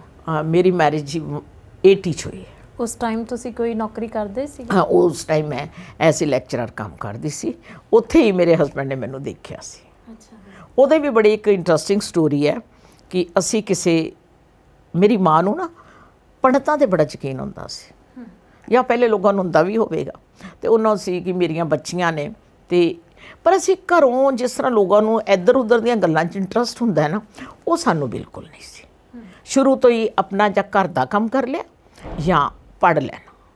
ਜੇ ਤੁਹਾਨੂੰ ਆਪਣੀ ਐਜੂਕੇਸ਼ਨ ਤੋਂ ਬਾਅਦ ਦੱਸਾਂ ਆਪਣੀ ਲਾਈਫ, ਅਤੇ ਮੈਂ ਸਵੇਰੇ ਸਾਡੇ ਘਰ ਪਸ਼ੂ ਸ਼ੁਰੂ ਤੋਂ ਰਿਹਾ, ਜਿੱਦਾਂ ਪਿੰਡਾਂ ਦਾ ਥੋੜ੍ਹਾ ਝੁਕਾਵ ਸੀ ਨਾ, ਅਤੇ ਪਸ਼ੂਆਂ ਦਾ ਨਾਲ ਮਤਲਬ ਮੇਰੀ ਮਾਂ ਨੂੰ ਸੀ ਕਿ ਨਹੀਂ ਬਾਹਰ ਦੇ ਦੁੱਧ ਨਹੀਂ ਲੈਣੇ, ਘਰ ਦਾ ਜਿਹੜਾ ਵਧੀਆ ਜਾਂ ਜੋ ਵੀ ਸੋਚ ਸੀਗੀ, ਅਤੇ ਪਸ਼ੂ ਹਮੇਸ਼ਾ ਘਰ ਹੁੰਦਾ ਸੀ। ਇਹ ਗੱਲ ਕੋਈ 77 ਸਾਲ ਦੀ ਹੈ। ਤੁਸੀਂ ਜੇ ਯਕੀਨ ਕਰੋਗੇ ਕਿ ਸਵੇਰੇ ਉੱਠਣਾ, ਆਪਣੀ ਮਾਂ ਨਾਲ ਪਸ਼ੂ ਨੂੰ ਨਵਾਉਣਾ ਧਵਾਉਣਾ, ਸਾਹਮਣੇ ਘਰ ਸੀ, ਉਹਨੂੰ ਬੱਚੇ ਨੂੰ ਟਿਊਸ਼ਨ ਪੜ੍ਹਾਉਣੀ, ਘਰ ਆ ਕੇ ਤਿਆਰ ਹੋ ਕੇ ਸਾਈਕਲ 'ਤੇ ਬੱਸ ਸਟੈਂਡ ਜਾਣਾ, ਬੱਸ ਸਟੈਂਡ ਤੇ ਸਾਈਕਲ ਰੱਖ ਕੇ ਫਿਰ ਅੱਗੋਂ ਪੜ੍ਹਾਉਣ ਜਾਣਾ, ਪੜ੍ਹਾ ਕੇ ਫਿਰ ਸਾਈਕਲ ਲੈਣਾ ਤੇ ਰਸਤੇ ਦੇ ਵਿੱਚ 3 ਟਿਊਸ਼ਨਾਂ ਪੜ੍ਹਾਉਣੀਆਂ। 3 ਟਿਊਸ਼ਨਾਂ ਪੜ੍ਹਾਉਂਦੇ ਕੋਈ 6-6:30 ਵਜੇ ਵਾਪਸ ਘਰ ਆਉਣਾ ਤੇ ਆਉਂਦਿਆਂ 2 ਬੱਚੇ ਮੇਰੇ ਕੋਲ ਟਿਊਸ਼ਨ ਪੜ੍ਹਨ ਲਈ ਫਿਰ ਬੈਠੇ ਹੁੰਦੇ ਸੀ। ਉਹਨਾਂ ਨੂੰ ਪੜ੍ਹਾ ਕੇ ਤੇ ਉੱਥੇ ਹੀ ਕਈ ਵਾਰੀ ਰੋਟੀ ਖਾ ਕੇ ਤੇ ਉੱਥੇ ਹੀ ਸੌਂ ਜਾਣਾ। ਕਈ ਵਾਰੀ ਮੇਰੇ ਹਸਬੈਂਡ ਹੱਸਦੇ ਹੁੰਦੇ ਸੀ ਕਿ ਤੈਨੂੰ ਕਦੀ ਇਸ ਚੀਜ਼ ਦਾ ਧਿਆਨ ਨਹੀਂ ਆਇਆ। ਮੈਂ ਕਿਹਾ ਮੈਨੂੰ ਤੇ ਪਤਾ ਨਹੀਂ ਸੀ ਮੈਂ ਕਿੱਥੇ ਸੌਂ ਜਾਂਦੀ ਸੀ। ਸੋ ਕਹਿਣ ਦਾ ਮਤਲਬ ਇਹ ਸ਼ੁਰੂ ਤੋਂ ਸਾਡਾ ਪਰਿਵਾਰ ਜਿਹੜਾ ਨਾ ਬਹੁਤ ਹਾਰਡ ਵਰਕ ਸੀ। ਮੈਨੂੰ ਲੱਗਦਾ ਉਹੀ ਕਾਰਨ ਅੱਜ ਹੈ ਕਿ ਇੰਨੀ ਉਮਰ ਦੇ ਵਿੱਚ ਵੀ ਨਾ ਮੈਨੂੰ ਇੱਦਾਂ ਲੱਗਦਾ ਕਿ ਅਜੇ ਵੀ ਜਦੋਂ ਕੋਈ ਐਲੂਮਨੀ ਮੀਟ ਹੁੰਦੀ ਹੈ, ਮੈਂ ਕਾਲਜ ਜਾਂਦੀ ਹਾਂ ਜਾਂ ਮੈਂ ਕੋਈ ਲੈਕਚਰ ਕਰਨ ਜਾਂਦੀ ਹਾਂ ਜਾਂ ਕੋਈ ਸੈਮੀਨਾਰ ਹੁੰਦਾ ਤਾਂ ਮੈਨੂੰ ਇੱਦਾਂ ਲੱਗਦਾ ਮੈਂ ਪੜ੍ਹਨ ਜਾ ਰਹੀ ਹਾਂ। ਅਜੇ ਵੀ ਮੈਨੂੰ ਇਹ ਫੀਲਿੰਗਸ ਆਉਂਦੀਆਂ ਨੇ। ਸੋ ਮਤਲਬ ਅਜੇ ਵੀ ਮੈਨੂੰ ਨਾ ਕੰਮ ਕਰਕੇ ਬੜਾ ਹੀ ਆਨੰਦ ਆਉਂਦਾ। ਜਿਸ ਦਿਨ ਮੈਂ ਕੰਮ ਨਹੀਂ ਕਰਦੀ ਮੈਨੂੰ ਇੱਦਾਂ ਲੱਗਦਾ ਕਿ ਅੱਜ ਸ਼ਾਇਦ ਮੈਂ ਰੋਟੀ ਦੀ ਹੱਕਦਾਰ ਨਹੀਂ ਖਾਂਦੀ, ਮੈਂ ਕੀਤਾ ਹੀ ਕੁਝ ਨਹੀਂ। ਉਹ ਤਾਂ ਤੁਹਾਡੀ એનર્ਜੀ ਤੋਂ ਵੀ ਲੱਗਦਾ ਹੈ। ਤੇ ਵਿਆਹ ਤੋਂ ਬਾਅਦ ਤੁਸੀਂ ਨੌਕਰੀ ਕਿਉਂ ਨਹੀਂ ਕੀਤੀ? ਨੌਕਰੀ ਕਿਉਂ ਨਹੀਂ ਕੀਤੀ? ਹਾਂ, 2 ਕਾਰਨ ਹੈ। ਇੱਕ ਤਾਂ ਸੀ ਕਿ ਮੈਂ ਜਲੰਧਰ ਨੂੰ ਬਿਲੋਂਗ ਕਰਦੀ ਸੀ। ਜਦੋਂ ਮੈਰਿਜ ਹੋਈ ਉਹ ਡਿਸਟ੍ਰਿਕਟ ਗੁਰਦਾਸਪੁਰ ਸੀ ਅਤੇ ਉਹ ਕੋਈ ਗਵਰਨਮੈਂਟ ਸਰਵਿਸ ਤਾਂ ਹੈ ਨਹੀਂ ਸੀਗੀ ਕਿ ਮੈਂ ਕਾਲਜ 'ਚ ਸੀਗੀ ਟਰਾਂਸਫਰ ਹੋ ਜਾਂਦੀ। ਦੂਸਰਾ ਕਿ ਹਸਬੈਂਡ ਦੀ ਨਾ ਕੁਝ ਥੋੜ੍ਹੀ ਜਿਹੀ ਸੋਚ ਉੱਦਾਂ ਬਹੁਤ ਅੱਛੀ, ਪਰ ਮੇਰੇ ਲਈ ਪੋਜ਼ੀਟਿਵ ਉਹ ਸੋਚਦੇ ਸੀ ਕਿ ਕਈ ਵਾਰੀ ਬੀਇੰਗ ਏ ਡਾਕਟਰ ਜਦੋਂ ਉਹਨਾਂ ਕੋਲ ਕੋਈ ਲੇਡੀਜ਼ ਬੜੀਆਂ ਥੱਕੀਆਂ ਆਉਂਦੀਆਂ ਘਰ ਆ ਕੇ ਉਹਨਾਂ ਨੂੰ ਦੱਸਦੀਆਂ ਕਿ ਡਾਕਟਰ ਸਾਹਿਬ ਸਵੇਰੇ ਇੰਨਾ ਕੰਮ ਕਰਕੇ ਜਾਣਾ, ਫਿਰ ਨੌਕਰੀ ਤੋਂ ਜਾਣਾ, ਫਿਰ ਘਰ ਦੇ ਰਿਸ਼ਤੇਦਾਰਾਂ ਦੀ ਗੱਲਾਂ ਸੁਣਨੀਆਂ ਅਤੇ ਬਹੁਤ ਬੁਰਾ ਹਾਲ ਹੋ ਜਾਂਦਾ। ਅਤੇ ਉਦੋਂ ਹਮੇਸ਼ਾ ਕਹਿੰਦੇ ਪ੍ਰਵੀਨ, ਮੈਂ ਸੋਚਦਾ ਹੁੰਦਾ ਸੀ ਮੈਂ ਆਪਣੀ ਵਾਈਫ ਨੂੰ ਨੌਕਰੀ ਨਹੀਂ ਕਰਾਉਣੀ। ਪਰ ਮੈਂ ਸਾਡੇ ਘਰ 'ਚ ਸਾਰੇ ਹੀ ਨੌਕਰੀ ਵਾਲੇ ਸੀ। ਅਜੇ ਤੱਕ ਵੀ ਕਈ ਵਾਰੀ ਮੇਰੀਆਂ ਭੈਣ ਵੱਡੀ ਕਹਿ ਦਿੰਦੀ ਸੀ ਵਾਹ ਵਾਹ ਵਾਹ MA BEd ਕਰਕੇ ਘਰ ਬਹਿ ਗਏ। ਅਤੇ ਮੈਂ ਭੈਣ ਜੀ ਫਿਰ ਘਰ ਕੌਣ ਚਲਾਉਂਦਾ? ਅਤੇ ਕਹਿੰਦੇ ਘਰ ਆਪ ਚਲਾਈ ਦਿੰਦੇ ਆ, ਘਰ ਹੈਲਪਰ ਰੱਖੀ ਦਿੰਦੇ। ਅਤੇ ਇਹਨਾਂ ਨੇ ਮੈਨੂੰ ਕਿਹਾ ਕਿ ਜੇ ਤੇਰਾ ਮਨ ਕਰਦਾ ਤਾਂ ਤੂੰ ਕਰ ਸਕਦੀ, ਕੰਪਲਸ਼ਨ ਨਹੀਂ ਹੈ। ਪਰ ਇਸ ਤਰ੍ਹਾਂ ਹੈ ਵੀ ਮੇਰਾ ਮਨ ਕਰਦਾ ਹੈ ਕਿ ਪੜ੍ਹਾਈ ਦਾ ਸਿਰਫ ਇੱਕੋ ਮਤਲਬ ਨਹੀਂ, ਟੂ ਅਰਨ ਮਨੀ। ਜਿੰਨੀ ਕੁ ਤੂੰ ਮਨੀ ਅਰਨ ਕਰਦੀ ਸੀ ਉਨੀ ਤੂੰ ਮੇਰੇ ਕੋਲ ਹਰ ਮਹੀਨੇ ਵੈਸੇ ਲੈ ਲਿਆ ਕਰ। ਪਰ ਮੇਰਾ ਕਰਦਾ ਮਨ ਕਿ ਇੱਥੇ ਦੇ ਲੋਕਾਂ ਨੂੰ ਵੀ ਨਾ ਤੇਰੇ ਵਰਗੀਆਂ ਲੇਡੀਜ਼ ਦੀ ਜ਼ਰੂਰਤ, ਕਿਉਂਕਿ ਉਹ ਥੋੜ੍ਹਾ ਜਿਹਾ ਪਾਸਾ ਪਿਛੜਿਆ ਹੋਇਆ ਸੀ। ਇੱਥੇ ਮੈਂ ਮਾफ़ ਕਰਨਾ ਤੁਹਾਨੂੰ ਕੱਟ ਰਹੀ ਹਾਂ। ਜਿੱਦਾਂ ਤੁਸੀਂ ਕਿਹਾ ਕਿ ਤੁਹਾਡੇ ਖੁਦ ਦੇ ਭੈਣ ਤੁਹਾਨੂੰ ਇਹ ਚੀਜ਼ ਕਹਿੰਦੇ ਸੀ ਕਿ MA BEd ਹੋ ਕੇ ਹੈ ਨਾ ਤੁਸੀਂ ਨੌਕਰੀ ਨਹੀਂ ਕਰ ਰਹੇ, ਅਤੇ ਬਹੁਤ ਸਾਰੀਆਂ ਕੁੜੀਆਂ ਇਸ ਚੀਜ਼ 'ਚ ਵਾਕਈ ਮਤਲਬ ਫਰਸਟ੍ਰੇਟ ਹੋ ਜਾਂਦੀਆਂ ਨੇ ਕਿ ਜਦੋਂ ਪੜ੍ਹੀਆਂ ਲਿਖੀਆਂ ਹੁੰਦੀਆਂ ਨੇ ਉਹਨਾਂ ਨੂੰ ਲੱਗਦਾ ਕਿ ਉਹ ਨੌਕਰੀ ਨਹੀਂ ਕਰ ਰਹੀਆਂ, ਕਿਸੇ ਦੇ ਕਹਿਣ ਤੋਂ ਪਹਿਲਾਂ ਉਹ ਇਸ ਚੀਜ਼ ਨੂੰ ਸੋਚਦੀਆਂ ਨੇ। ਅਤੇ ਦੂਜੀ ਚੀਜ਼ ਜਿਵੇਂ ਤੁਸੀਂ ਕਿਹਾ ਕਿ ਉਹਨਾਂ ਨੇ ਕਿਹਾ ਕਿ ਜਿੰਨਾ ਕੁ ਤੂੰ ਕਮਾਣਾ ਉਹ ਮੇਰੇ ਤੋਂ ਲੈ ਲਾ, ਹੈ ਨਾ। ਅਤੇ ਇਸ ਚੀਜ਼ 'ਚ ਵੀ ਕੁੜੀਆਂ ਅੱਜ ਕੱਲ੍ਹ ਇਹੀ ਸੋਚਦੀਆਂ ਨੇ ਕਿ ਜਦੋਂ ਤੁਸੀਂ ਹੱਥ ਖੋਲ੍ਹ ਕੇ ਕਿਸੇ ਤੋਂ ਕੁਛ ਲੈਂਦੇ ਹੋ ਇਹਦਾ ਮਤਲਬ ਤੁਸੀਂ ਉਹਦੀ ਅਧੀਨਗੀ ਸਵੀਕਾਰ ਕਰ ਰਹੇ ਹੋ, ਹੈ ਨਾ। ਤੁਹਾਡੇ ਦਿਮਾਗ 'ਚ ਇਮਾਨਦਾਰੀ ਨਾਲ ਦੱਸਿਓ ਕਦੀ ਇਹ ਥੋਟ ਆਇਆ?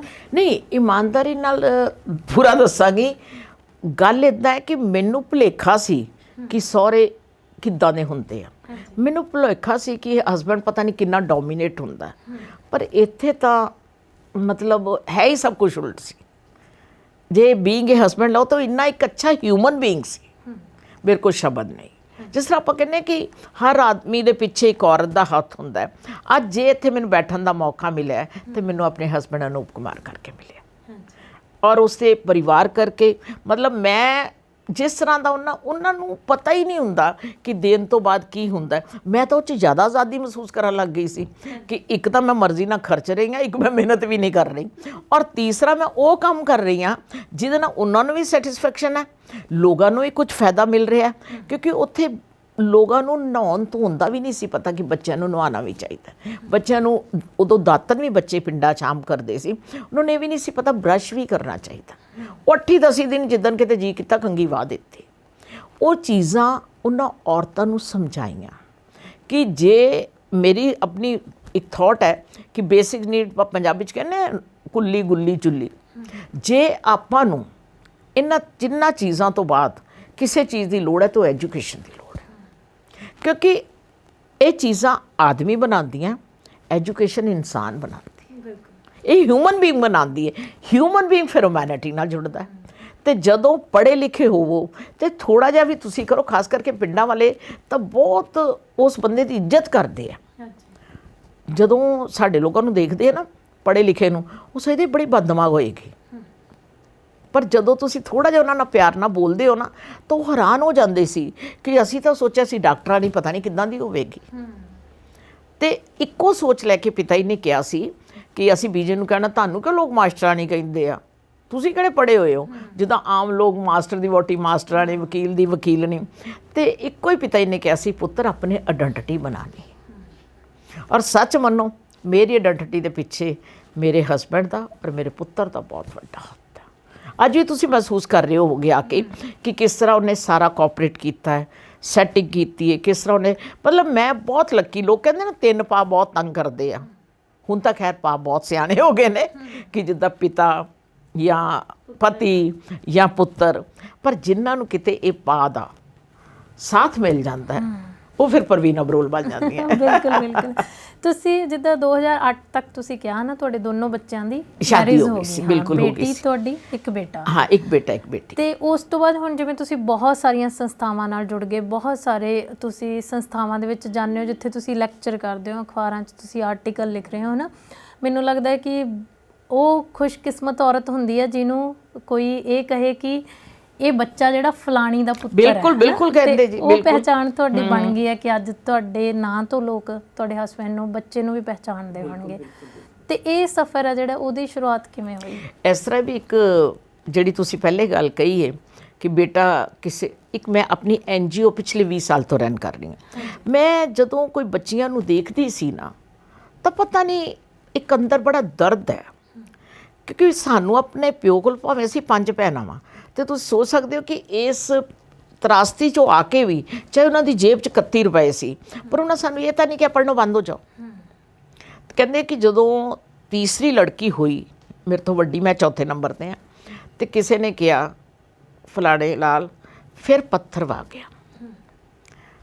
ਤੇ ਉਹਨਾਂ ਨੇ ਅੱਗੋਂ ਕਿਹਾ ਕਿ ਪੱਥਰ ਤੁਹਾਡੇ ਵਾਸਤੇ ਹੋਏਗਾ, ਸਾਡਾ ਤਾਂ ਘਰ ਖਿਡੌਣਾ ਆਇਆ। ਉਹ ਹਮੇਸ਼ਾ ਸਾਨੂੰ ਬਹੁਤ ਜ਼ਿਆਦਾ ਪਿਆਰ ਕਰਦੇ ਸੀ, ਬਹੁਤ ਸਾਡੀਆਂ ਫੀਲਿੰਗਸ ਨੂੰ ਸਮਝਦੇ ਸੀ। ਉਸ ਕਰਕੇ ਨਾ ਮਤਲਬ ਇੱਦਾਂ ਲੱਗਦਾ ਸੀ ਕਿ ਹਰ ਲੜਕੀ ਦਾ ਪੜ੍ਹੇ ਲਿਖੇ ਹੋਣਾ ਜ਼ਰੂਰੀ ਹੈ। ਜੇ ਉਹ ਕਿਤੇ ਵੀ ਖੜੀ ਹੋਏਗੀ, ਵਿਸ਼ਵਾਸ, ਆਤਮ ਵਿਸ਼ਵਾਸ ਸਭ ਤੋਂ ਜ਼ਿਆਦਾ ਤੁਹਾਨੂੰ ਸਿੱਖਿਆ ਦਿੰਦੀ, ਕਿਉਂਕਿ ਸਿੱਖਿਆ ਤੁਹਾਨੂੰ ਫਿਰ ਥੋੜ੍ਹਾ ਜਿਹਾ ਆਤਮ ਨਿਰਭਰ ਬਣਾਉਂਦੀ ਹੈ, ਤੁਹਾਨੂੰ ਗੱਲਬਾਤ ਦਾ ਢੰਗ ਸੁਣਾਉਂਦੀ, ਤੁਹਾਨੂੰ ਆਪਣੇ ਰਾਈਟਸ ਡਿਊਟੀਜ਼ ਬਾਰੇ ਵੀ। ਮੈਂ ਤਾਂ ਹਮੇਸ਼ਾ ਕਹਿੰਦੀ ਹਾਂ ਕਿ ਤੁਸੀਂ ਡਿਊਟੀਜ਼ ਕਰੋ, ਰਾਈਟਸ ਤੁਹਾਨੂੰ ਆਪੇ ਮਿਲ ਜਾਣਗੇ। ਤੁਸੀਂ ਆਪਣੀਆਂ ਡਿਊਟੀਜ਼ ਦਾ ਆਨੰਦ ਲਵੋ, ਤੁਹਾਨੂੰ ਰਾਈਟਸ ਆਪਣੇ ਆਪ ਮਿਲ ਜਾਣਗੇ। ਸੋ ਮੈਂ ਆਪਣੀ ਸਾਰੀ ਡਿਊਟੀ ਪਹਿਲੇ ਤੱਕ ਘਰ ਪੂਰੀ ਕੀਤੀ, ਚਾਹੇ ਮੈਂ ਇੱਕ ਮਾਂ ਸੀ, ਚਾਹੇ ਧੀ ਸੀ, ਭੈਣ ਸੀ। ਔਰ ਰੁਪਿੰਦਰ ਮੇਰੀ ਹਿਸਟਰੀ ਵੀ ਬਹੁਤ, ਕਈ ਵਾਰੀ ਮੈਂ ਕਹਿੰਦੀ ਜੇ ਮੈਂ ਆਪਣੀ ਆਟੋਗ੍ਰਾਫੀ ਵੀ ਲਿਖਾਂ ਨਾ ਤੇ ਮੇਰੀ ਕਾਫੀ ਲੰਬੀ ਹੈ। ਮੈਂ ਔਰ ਮੇਰਾ ਬ੍ਰਦਰ ਸ਼ਾਦੀ ਤੋਂ ਬਾਅਦ ਅਸੀਂ ਇੱਥੇ ਇਕੱਠੇ ਰਹਿੰਦੇ ਰਹੇ, 9 ਸਾਲ ਅਸੀਂ ਇਕੱਠੇ ਰਹੇ। ਤੇ ਮੇਰੇ ਪਿਤਾ ਜੀ ਲਾਸਟ ਸਟੇਜ 'ਤੇ ਥੋੜ੍ਹੀ ਬਿਮਾਰ ਹੋ ਗਏ। ਤੁਸੀਂ ਯਕੀਨ ਕਰੋਗੇ, ਮੈਂ 3 ਵਜੇ ਰਾਤ ਦੇ ਉੱਠ ਕੇ ਆਪਣੇ ਪਿਤਾ ਜੀ ਨੂੰ ਦੇਖਣ ਆਉਂਦੀ ਸੀ ਥੱਲੇ, ਉਹਨਾਂ ਦੇ ਕੱਪੜੇ ਚੇਂਜ ਕਰਨੇ, ਉਹਨਾਂ ਨੂੰ ਟੈਲਕਮ ਵਗੈਰਾ ਪਾ ਕੇ, ਦੁੱਧ ਦੇ ਕੇ, ਰੋਟੀ ਦੇ ਕੇ, ਮਤਲਬ ਪੂਰਾ ਉਹਨਾਂ ਨੂੰ ਦੁਬਾਰਾ ਬੱਚਿਆਂ ਵਾਂਗੂ ਤਿਆਰ ਕਰਕੇ ਸੁਆ ਕੇ ਜਾਣਾ। ਫਿਰ ਮੇਰੇ ਭਤੀਜੇ ਸੀ, ਭਤੀਜੀਆਂ ਸੀ, ਮੇਰੇ ਆਪਣੇ 2 ਬੱਚੇ ਸੀ, ਇੱਕ ਭਾਂਜਾ ਸੀ। ਮੈਂ ਡੇਲੀ 5 ਬੱਚਿਆਂ ਨੂੰ ਪੜ੍ਹਾਉਂਦੀ ਸੀ। ਮੈਂ ਨੌਕਰੀ ਨਹੀਂ ਕੀਤੀ, ਪਰ ਮੈਂ ਨੌਕਰੀ ਤੋਂ ਜ਼ਿਆਦਾ ਆਨੰਦ ਲਿਆ ਉਹਨਾਂ ਨੂੰ ਪੜ੍ਹਾਉਣਾ। ਔਰ ਮੇਰੀ ਭਾਬੀ ਵੀ ਮੇਰੇ ਨਾਲ ਕੋਆਪਰੇਟ ਕਰਦੀ ਸੀ, ਉਹਨੇ ਜੇ ਕੋਈ ਖਾਣਾ ਜਾਂ ਦੁੱਧ ਲਿਆਉਣਾ ਉਹ ਸਾਰੇ ਕੰਮ ਕਰਦੀ ਸੀ। ਔਰ ਮੈਂ ਬੱਚਿਆਂ ਨੂੰ 2 ਘੰਟੇ, ਕਿਸੇ ਨੂੰ ਜਿਸ ਤਰ੍ਹਾਂ ਦਰਵਾਜ਼ਾ ਨਹੀਂ ਖੜਕਾਉਣ ਦਿੰਦੀ ਸੀ, ਮੈਂ ਪੜ੍ਹਾ ਕੇ ਹੀ ਉੱਠਾਂਗੀ। ਇਸ ਤਰ੍ਹਾਂ ਮੇਰੇ ਸਿਸਟਰਸ ਬਹੁਤ ਅੱਛੇ ਸੀ, ਵੱਡੇ, ਉਹ ਵੀ ਮੇਰਾ ਇੱਕ ਮਾਰਗਦਰਸ਼ਕ ਕਰਦੇ ਸੀ। ਅਸੀਂ ਉਹ ਦਸਵੰਧ ਪਾਈ ਟੂ ਪਾਈ ਕੱਢਦੇ ਸੀ। ਇੰਨੇ ਉਹ ਕਹਿੰਦੇ ਸੀ ਜੇ ਗੁਰੂ ਨਾਨਕ ਦੇ ਹੋ ਤੇ ਗੁਰੂ ਨਾਨਕ ਦੇ ਕੁਛ ਸਿੱਖਿਆ ਤੋਂ ਮੰਨੋ, ਉਹ ਪੂਰੀ ਪਾਈ। ਮੈਂ ਕਈ ਵਾਰੀ ਕਹਿਣਾ ਕਿ ਮੈਂ ਕੈਲਕੂਲੇਟਰ 'ਤੇ ਕਰਦੇ, ਉਹਨਾਂ ਕਹਿਣਾ ਨਹੀਂ ਤੂੰ ਕਾਪੀ ਪੈਨਸਲ ਲੈ, ਕਿਉਂਕਿ ਉਹਨਾਂ ਨੂੰ ਕੈਲਕੂਲੇਟਰ ਚਲਾਉਣਾ ਨਹੀਂ ਸੀ ਆਉਂਦਾ। ਉਹਨਾਂ ਨੂੰ ਚੰਗਾ ਲੱਗਦਾ ਨਹੀਂ ਤੂੰ ਇੱਦਾਂ ਕਰਕੇ ਮੈਨੂੰ ਦਿਖਾ। ਉਹ ਪਾਈ ਟੂ ਪਾਈ ਕੱਢਦੇ ਸੀ। ਜਦੋਂ ਕਦੀ ਉਹਨਾਂ ਨੂੰ ਨਵਾਂ ਸੂਟ ਆਉਂਦਾ ਸੀ ਤੇ ਆਂਦੇ ਸੀ ਹੁਣ ਮੇਰਾ ਪੁਰਾਣਾ ਕੱਢ ਦਿਓ, ਮੈਨੂੰ 7 ਸੂਟ ਹੀ ਚਾਹੀਦੇ, 7 ਦਿਨ ਲਈ ਮੈਨੂੰ ਬਹੁਤ ਕੱਪੜੇ ਹੁੰਦੇ, ਇਹ ਸੂਟ ਜਿਹਨੂੰ ਲੋੜ ਹੈ ਉਹਨੂੰ ਦੇ ਦਿਓ। ਜੇ ਸ਼ਾਲ, ਸਵੈਟਰ ਕੋਈ ਆ, ਇਹ ਬਹੁਤ ਕੁਛ ਉਹਨਾਂ ਕੋਲੋਂ ਸਿੱਖਿਆ। ਜਦੋਂ ਉਹਨਾਂ ਘਰ ਕੋਈ ਵਿਆਹ ਸ਼ਾਦੀ ਦਾ ਕੋਈ ਸਮਾਨ, ਮਠਿਆਈ ਆਉਂਦੀ ਸੀ ਤਾਂ ਉਹਨਾਂ ਕਹਿਣਾ ਇਹ 'ਚ ਚੌਥਾ ਹਿੱਸਾ ਕੱਢ ਦਿਓ, ਚਾਹੇ ਕੋਈ ਵੀ ਆਵੇ, ਕਿੱਡੀ ਵੀ ਵਧੀਆ ਹੋਵੇ। ਤੇ ਅਸੀਂ ਕਹਿਣਾ ਭੈਣ ਜੀ 2 ਦਿਨ ਰੁਕ ਜਾਓ, ਥੋੜ੍ਹੇ ਜਿਹੇ ਬੱਚੇ। ਉਹਨਾਂ ਕਹਿਣਾ ਅੱਛਾ ਤੁਸੀਂ ਤਾਜ਼ੀ ਖਾਓ ਤੇ ਬਾਸੀ ਉਹਨੂੰ ਦਿਓ ਜਿਹੜਾ ਆਪਣਾ ਇਲਾਜ ਨਹੀਂ ਕਰਾ ਸਕਦਾ। ਇਹ ਚੀਜ਼ਾਂ ਮੈਂ ਉਹਨਾਂ ਤੋਂ ਸਿੱਖੀਆਂ ਕਿ ਵਾਕਈ ਜੇ ਅਸੀਂ ਦੇਣੀ ਹੈ ਸਾਡਾ ਹੌਸਲਾ ਨਹੀਂ ਪੈਂਦਾ, ਪਰ ਜੇ ਤੁਸੀਂ ਪਹਿਲੇ ਦਿਨ ਦੇ ਦਿਓ, ਜਦੋਂ ਤੁਸੀਂ ਉਹਨੂੰ ਪੁਰਾਣੀ ਦੇ ਰਹੇ ਹੋ ਨਾ ਹੈਲਪਰ ਨੂੰ, ਉਹਨੂੰ ਹੀ ਪਤਾ ਹੁਣ ਤੁਹਾਡੇ ਕੋਲ ਨਹੀਂ ਖਾਧੀ ਜਾ ਰਹੀ ਤਾਂ ਦੇ ਰਹੇ। ਤੇ ਇਹ ਚੀਜ਼ਾਂ ਨੂੰ ਨਾ ਜੇ ਫੋਲੋ ਕਰੀਏ ਤੇ ਵਾਕਈ ਜ਼ਿੰਦਗੀ ਦਾ ਨਾ ਆਨੰਦ ਬਹੁਤ ਖੁੱਲ੍ਹਾ। ਲੋਕਾਂ ਦੀਆਂ ਬਹੁਤ ਸੀਸਾਂ ਲੋਕ ਦੇਣ ਲਈ ਖੜੇ ਨੇ, ਸਿਰਫ ਲੈਣੀਆਂ ਆਉਣੀਆਂ ਚਾਹੀਦੀਆਂ। ਤੇ ਇਹਨਾਂ ਸੰਸਥਾਵਾਂ ਨਾਲ ਜਿਵੇਂ ਤੁਸੀਂ ਜੁੜੇ ਹਨ, ਤੇ ਕਿਵੇਂ ਸੋਚਿਆ ਕਿ ਮੈਂ ਘਰ ਤੋਂ ਬਾਹਰ ਨਿਕਲਾਂ, ਮੈਂ ਕਿਸੇ ਲਈ ਕੁਝ ਕਰਾਂ ਜ਼ਿੰਦਗੀ ਮੈਂ ਤੁਹਾਨੂੰ ਪਹਿਲੀ ਗੱਲ ਤਾਂ ਇਹ ਦੱਸੀ ਕਿ ਚਾਹੇ ਮੈਂ ਨੌਕਰੀ ਨਹੀਂ ਕੀਤੀ, ਪਰ ਮੈਂ ਸਮਾਜ 'ਚ ਵਿਚਰਦੀ ਰਹੀ। ਜਿਸ ਤਰ੍ਹਾਂ ਕਿ ਜੇ ਮੈਂ ਪਿੰਡ 'ਚ ਰਹੀ ਤੇ ਉੱਥੋਂ ਦੇ ਲੋਕਾਂ ਨੂੰ ਸਾਈਨ ਕਰਨੇ ਸਿਖਾਏ, ਅਡਲਟ ਐਜੂਕੇਸ਼ਨ ਸ਼ਾਮੀ ਸ਼ੁਰੂ ਕੀਤੀ, ਫ੍ਰੀ ਐਜੂਕੇਸ਼ਨ ਦਿੱਤੀ। ਫਿਰ ਮੈਂ ਜਦੋਂ ਜਲੰਧਰ 84 'ਚ ਥੋੜ੍ਹੇ ਜਦੋਂ ਪੰਜਾਬ ਦੇ ਹਾਲਾਤ ਖਰਾਬ ਹੋਏ ਨਾ, ਮੇਰੇ ਵਾਸਤੇ 2 ਵਾਰੀ ਤਰਾਸਦੀ ਆਈ। ਇੱਕ ਵਾਰੀ ਤੇ ਸਾਨੂੰ 65 'ਚ ਪੇਕੇ ਘਰ ਸੀ ਤੇ 84 'ਚ ਮੈਨੂੰ ਵਿਆਹ ਤੋਂ ਬਾਅਦ ਆਈ। ਜਦੋਂ ਬਲੂ ਸਟਾਰ ਆਪਰੇਸ਼ਨ ਹੋਏ, ਹਾਲਾਤ ਖਰਾਬ ਹੋਏ ਤੇ ਉਹ ਇਲਾਕਾ ਵੀ ਇਸ ਤਰ੍ਹਾਂ ਦਾ ਸੀਗਾ ਤੇ ਉੱਥੇ ਸਰਵਾਈਵ ਕਰਨਾ ਕੁਛ ਮੁਸ਼ਕਿਲ ਲੱਗ ਰਿਹਾ ਸੀ। ਫਿਰ ਅਸੀਂ 84 ਦੇ ਵਿੱਚ 2 ਦਿਨ ਪਹਿਲੇ ਬਲੂ ਸਟਾਰ ਆਪਰੇਸ਼ਨ ਤੋਂ ਮੇਰੇ ਬ੍ਰਦਰ ਨੇ ਕਿਹਾ ਕਿ ਨਹੀਂ ਤੁਸੀਂ ਇੱਥੇ ਆ ਜਾਓ, ਮੇਰੇ ਕੋਲ ਇੱਕ ਦੁਕਾਨ ਹੈ, ਤੁਸੀਂ ਇੱਥੇ ਕੰਮ ਸ਼ੁਰੂ ਕਰੋ। 4 ਸਾਲ ਮੈਂ ਉੱਥੇ ਰਹੀ, 80 to 84 ਉੱਥੇ ਰਹੀ। ਇਹ ਬੱਚਾ ਜਿਹੜਾ ਇੱਥੇ ਹੁਣ ਮਿਲਿਆ ਤੁਹਾਨੂੰ, ਇਹਦਾ ਜਨਮ ਮਤਲਬ ਹੋਇਆ ਇੱਥੇ, ਪਰ 2 ਸਾਲ ਦਾ ਸੀ ਉਦੋਂ ਜਦੋਂ ਅਸੀਂ ਇੱਥੇ। ਫਿਰ ਹਸਬੈਂਡ ਮੇਰੇ ਨੇ ਇੱਥੇ ਕੰਮ ਸ਼ੁਰੂ ਕੀਤਾ ਔਰ ਬੜੀ ਖੁਸ਼ਕਿਸਮਤੀ ਹੈ ਕਿ ਪਹਿਲੇ ਦਿਨ ਤੋਂ ਇਹਨਾਂ ਦਾ ਕੰਮ ਚੱਲ ਪਿਆ। ਮੇਰੇ ਪੇਰੈਂਟਸ ਨੇ, ਬ੍ਰਦਰ ਨੇ ਬਹੁਤ 6 ਮਹੀਨੇ ਤੱਕ ਮੈਨੂੰ ਰੋਟੀ ਨਹੀਂ ਬਣਾਉਣ ਦਿੱਤੀ ਕਿ ਤੁਸੀਂ ਕਿਰਾਇਆ ਘਰ ਦਾ ਅਤੇ ਦੁਕਾਨ ਦਾ ਕੱਢ ਲਓ, ਬਾਕੀ ਰੋਟੀ ਪਾਣੀ ਇੱਥੇ ਖਾਈ ਜਾ। ਮੈਨੂੰ ਬਹੁਤ ਸਾਥ ਰਿਹਾ ਉਹਨਾਂ ਦਾ। ਉਸ ਤੋਂ ਬਾਅਦ ਜਦੋਂ ਤੁਸੀਂ ਬੱਚੇ ਵਿਆਹੇ ਗਏ ਤਾਂ ਮੈਨੂੰ ਇੱਦਾਂ ਲੱਗਣ ਲੱਗ ਗਿਆ ਕਿ ਲਾਈਫ ਤੇ ਰੁਕ ਗਈ। ਉਮਰ ਅਜੇ ਉਦੋਂ ਕੋਈ 56-57 ਸਾਲ ਦੀ ਸੀ, ਹੁਣ ਕੀ ਕਰੂੰ? ਤਾਂ ਮੈਂ ਆਪਣੀ ਛੋਟੀ ਸਿਸਟਰ ਨੂੰ ਕਿਹਾ ਤੇ ਉਹ ਕਹਿੰਦੀ ਅਮਿਤਾਬ ਇੰਨੇ ਸਾਲਾਂ ਦਾ, ਫਲਾਣਾ ਇੰਨੇ ਸਾਲ ਦਾ, ਉਹ ਮੈਨੂੰ ਧਾਰਨਾ ਦੇਣ ਲੱਗ ਗਈ ਤੇ ਤੇਰਾ ਦਿਮਾਗ ਖਰਾਬ ਹੈ। ਮੈਂ ਕਿਹਾ ਨਹੀਂ, ਦਿਮਾਗ ਤਾਂ ਨਹੀਂ ਖਰਾਬ, ਪਰ ਅੱਗੇ ਹੁੰਦਾ ਸੀ ਕਿ ਬੇਟੇ ਤੂੰ ਜਾਣਾ ਕੀ ਸਬਜ਼ੀ ਲਿਜਾਣੀ ਹੈ ਜਾਂ ਤੁਸੀਂ, ਹੁਣ ਮੈਂ ਕੀ ਕਰਾਂ? ਤਾਂ ਅਚਾਨਕ ਇੱਕ ਕਾਲ ਨੇ ਮੇਰੀ ਲਾਈਫ ਬਦਲਤੀ।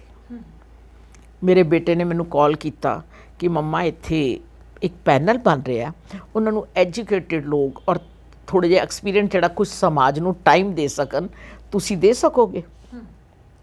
ਮੈਂ ਕਿਹਾ ਹਾਂ ਬੇਟੇ ਮੈਂ ਦੇ ਸਕਾਂਗੀ। ਕਹਿੰਦਾ ਮੰਮਾ ਇੱਕ ਇੰਟਰਵਿਊ ਦੇਣੀ ਪਏਗੀ, ਬਈ CP ਸਰ ਇੰਟਰਵਿਊ ਲੈਣਗੇ। ਨੈਚੁਰਲੀ ਉਹ ਵੀ ਦੇਖਦੇ ਕਿ ਜਿਨ੍ਹਾਂ ਨੇ ਇੰਨੇ ਲੋਕਾਂ ਨਾਲ ਬੋਲਣਾ ਹੈ ਉਹਨਾਂ 'ਚ ਕੌਨਫੀਡੈਂਸ ਹੈਗਾ ਜਾਂ ਉਹ ਗੱਲਬਾਤ ਕਰ ਮੈਂ ਕਿਹਾ ਕੋਈ ਗੱਲ ਨਹੀਂ। ਔਰ ਉਸ ਇੰਟਰਵਿਊ 'ਚੋਂ ਮੈਂ ਬੜੇ ਅੱਛੇ ਤਰ੍ਹਾਂ ਉਹਨਾਂ ਨੇ ਮੈਨੂੰ ਸਿਲੈਕਟ ਕੀਤਾ ਔਰ ਪਰਮਾਤਮਾ ਦੀ ਇੰਨੀ ਵਧੀਆ ਰਿਹਾ ਕਿ ਉਸ ਪਲੇਟਫਾਰਮ ਤੋਂ ਦੇਖਦਿਆਂ ਜਿਹਨੇ ਮੇਰੇ ਕਿਤੇ ਕੰਮ ਦੇਖਿਆ, ਉਹਨਾਂ ਮੀਡੀਆ ਤੋਂ ਮੇਰੀਆਂ ਇੰਟਰਵਿਊ ਸ਼ੁਰੂ ਕਰ ਦਿੱਤੀਆਂ ਔਰ ਉਸ ਤੋਂ ਬਾਅਦ ਉਹਨਾਂ ਨੇ ਮੈਨੂੰ ਸਾਂਝ ਕੇਂਦਰ 'ਚ ਲੈ ਲਿਆ, ਉਸ ਤੋਂ ਬਾਅਦ ਲੋਕ ਅਦਾਲਤ 'ਚ ਲੈ ਲਿਆ। ਉਸ ਤੋਂ ਬਾਅਦ ਮਤਲਬ ਕੰਮ ਜਿਹੜਾ ਸੀ ਉਹ ਮੇਰਾ ਵੱਧਦਾ ਗਿਆ। ਉਸ ਦੇ ਨਾਲ ਫਿਰ ਕੁਝ ਇਸ ਤਰ੍ਹਾਂ ਦੀਆਂ ਸੰਸਥਾਵਾਂ ਸੀ ਜਿਹੜੀਆਂ, ਜੇ ਮੈਂ ਲੇਖ ਲਿਖਿਆ ਇੱਕ, ਜਦੋਂ ਮੈਂ ਲਿਖਿਆ ਜਦੋਂ ਧੀ ਨੇ ਬੁੱਢੇ ਬਾਪ ਨੂੰ ਹਿੱਕ ਨਾ ਲਾਇਆ, ਤੇ ਮੈਨੂੰ ਗੁਰਦਾਸਪੁਰ ਤੋਂ ਉੱਥੇ ਰਿਆੜਕੀ ਕਾਲਜ ਹੈ ਤੁਗਲਵਾਲ, ਹਾਂਜੀ ਤੁਸੀਂ ਸ਼ਾਇਦ ਕਦੀ ਸੁਣਿਆ ਹੋਵੇ। ਬਿਲਕੁਲ, ਅਸੀਂ ਉਸ ਪਰਿਵਾਰ ਨੂੰ ਮਿਲੇ ਹੋਏ ਹਾਂ ਜਿਨ੍ਹਾਂ ਦਾ ਉਹ ਕਾਲਜ। ਅੱਛਾ ਜੀ, ਵਿਰਕ ਸਰ ਨੇ ਉੱਥੇ, ਉਹਨਾਂ ਦਾ ਮੈਨੂੰ ਫੋਨ ਆਇਆ ਕਿ ਅਸੀਂ ਤੁਹਾਡਾ ਲੇਖ ਪੜ੍ਹਿਆ ਹੈ ਔਰ ਅਸੀਂ ਅਸੈਂਬਲੀ 'ਚ ਪੜ੍ਹਵਾਇਆ ਹੈ, ਅਸੀਂ ਚਾਹੁੰਦੇ ਹਾਂ ਕਿ ਕੁਝ ਬਜ਼ੁਰਗਾਂ ਨੂੰ ਅਸੀਂ ਸਨਮਾਨਿਤ ਕਰੀਏ ਤੇ ਤੁਹਾਡੇ ਥਰੂ ਕਰਾਈਏ ਜਿਹੜਾ ਤੁਸੀਂ ਇਹ ਲੇਖ ਲਿਖਿਆ। ਇਹ ਸ਼ਾਇਦ 2012-13 ਦੀ ਗੱਲ ਹੈ। ਫਿਰ ਮੈਂ ਰਿਆੜਕੀ ਕਾਲਜ ਗਈ ਔਰ ਉੱਥੇ ਉਹਨਾਂ ਨੇ ਮੈਨੂੰ ਬਹੁਤ ਮਾਨ ਸਨਮਾਨ ਦਿੱਤਾ। ਇਸੇ ਤਰ੍ਹਾਂ ਹੀ LPU 'ਚ ਮੈਨੂੰ ਬੁਲਾਇਆ ਗਿਆ, ਇੱਕ ਰੁੱਖ 100 ਸੁੱਖ। ਮੈਂ ਵੀ ਨਹੀਂ ਜਾਣਦੀ ਸੀ ਕਿ ਕੌਣ ਨੇ, ਪਰ ਉਹ ਮੇਰੇ ਵਰਕ ਨੂੰ ਦੇਖ ਕੇ ਉਹਨਾਂ ਨੇ ਮੈਨੂੰ LPU 'ਚ ਆਨਰ ਕੀਤਾ। ਸੋ ਇਹ ਕੰਮ ਮਤਲਬ ਦੇਖਦੇ ਗਏ। ਮੈਂ ਇੱਕ ਗੱਲ ਜ਼ਰੂਰ ਆਪਣੇ ਆਪ 'ਤੇ ਮਾਣ ਨਾ ਕਹਿ ਸਕਾਂਗੀ ਕਿ ਜਿਹੜੀ ਅਸੀਂ ਪਿਤਾ ਹੀ ਤੋਂ ਸਿੱਖੀ ਸੀ, ਸੱਚ ਤੇ ਸਾਦਗੀ ਤੇ ਸਮਾਜ ਸੇਵਾ, ਮੈਂ ਇਹੀ ਚੀਜ਼ਾਂ ਲੈ ਕੇ ਚੱਲੀ ਔਰ ਮੈਨੂੰ ਹਰ ਜਗ੍ਹਾ 'ਤੇ ਮੈਨੂੰ ਖੁਸ਼ੀ ਉਦੋਂ ਹੁੰਦੀ ਜਦੋਂ ਦੁਬਾਰਾ ਕੋਈ ਕਾਲ ਕਰਦਾ ਕਿ ਮੈਮ ਨਹੀਂ, ਜਿੱਦਾਂ PTU as a chief guest women day 'ਤੇ ਬੁਲਾਇਆ ਤੇ ਨੈਕਸਟ ਟਾਈਮ ਫੇਰ ਆਇਆ ਤੇ ਮੈਂ ਕਿਹਾ ਮੈਮ ਘਰ ਕੋਈ ਨਹੀਂ, ਕਹਿੰਦੇ ਜੀ ਅਸੀਂ ਗੱਡੀ ਭੇਜਦੇ, ਬੱਚੇ ਕਹਿੰਦੇ ਅਸੀਂ ਤੁਹਾਨੂੰ ਹੀ ਸੁਣਨਾ। ਖੁਸ਼ੀ ਉਦੋਂ ਹੁੰਦੀ ਹੈ ਜਦੋਂ ਲੋਕਾਂ ਨੂੰ ਸਾਡਾ ਬੋਲਣਾ ਚੰਗਾ ਲੱਗਦਾ।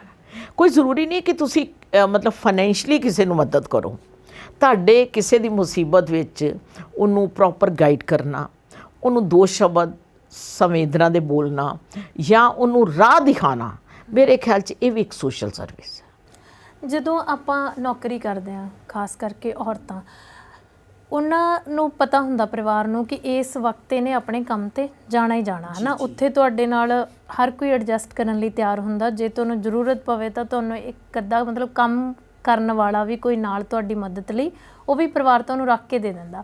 ਹੁਣ ਜਦੋਂ ਤੁਸੀਂ ਇੱਥੇ, ਜਿਵੇਂ ਤੁਸੀਂ ਕਿਹਾ ਕਿ ਬਹੁਤ ਸਾਰੀਆਂ ਸੰਸਥਾਵਾਂ 'ਚ ਮਿਲਣ ਵਾਲੇ ਲੋਕ ਮੈਨੂੰ ਸਵਾਲ ਕਰਦੇ ਆ ਕਿ ਮੈਡਮ ਤੁਹਾਨੂੰ ਇੱਥੋਂ ਕੀ ਮਿਲ ਰਿਹਾ ਹੈ ਨਾ, ਅਤੇ ਪਰਿਵਾਰ ਵੀ ਉਦੋਂ ਤੱਕ ਮੈਨੂੰ ਲੱਗਦਾ ਉਸ ਚੀਜ਼ ਲਈ ਬਹੁਤ ਸਪੋਰਟਿਵ ਨਹੀਂ ਹੁੰਦਾ ਜਦੋਂ ਤੱਕ ਜੇ ਔਰਤ ਘਰੋਂ ਬਾਹਰ ਜਾ ਰਹੀ ਹੈ ਉਹ ਕੁਝ ਕਮਾ ਕੇ ਨਹੀਂ ਲਿਆ ਰਹੀ।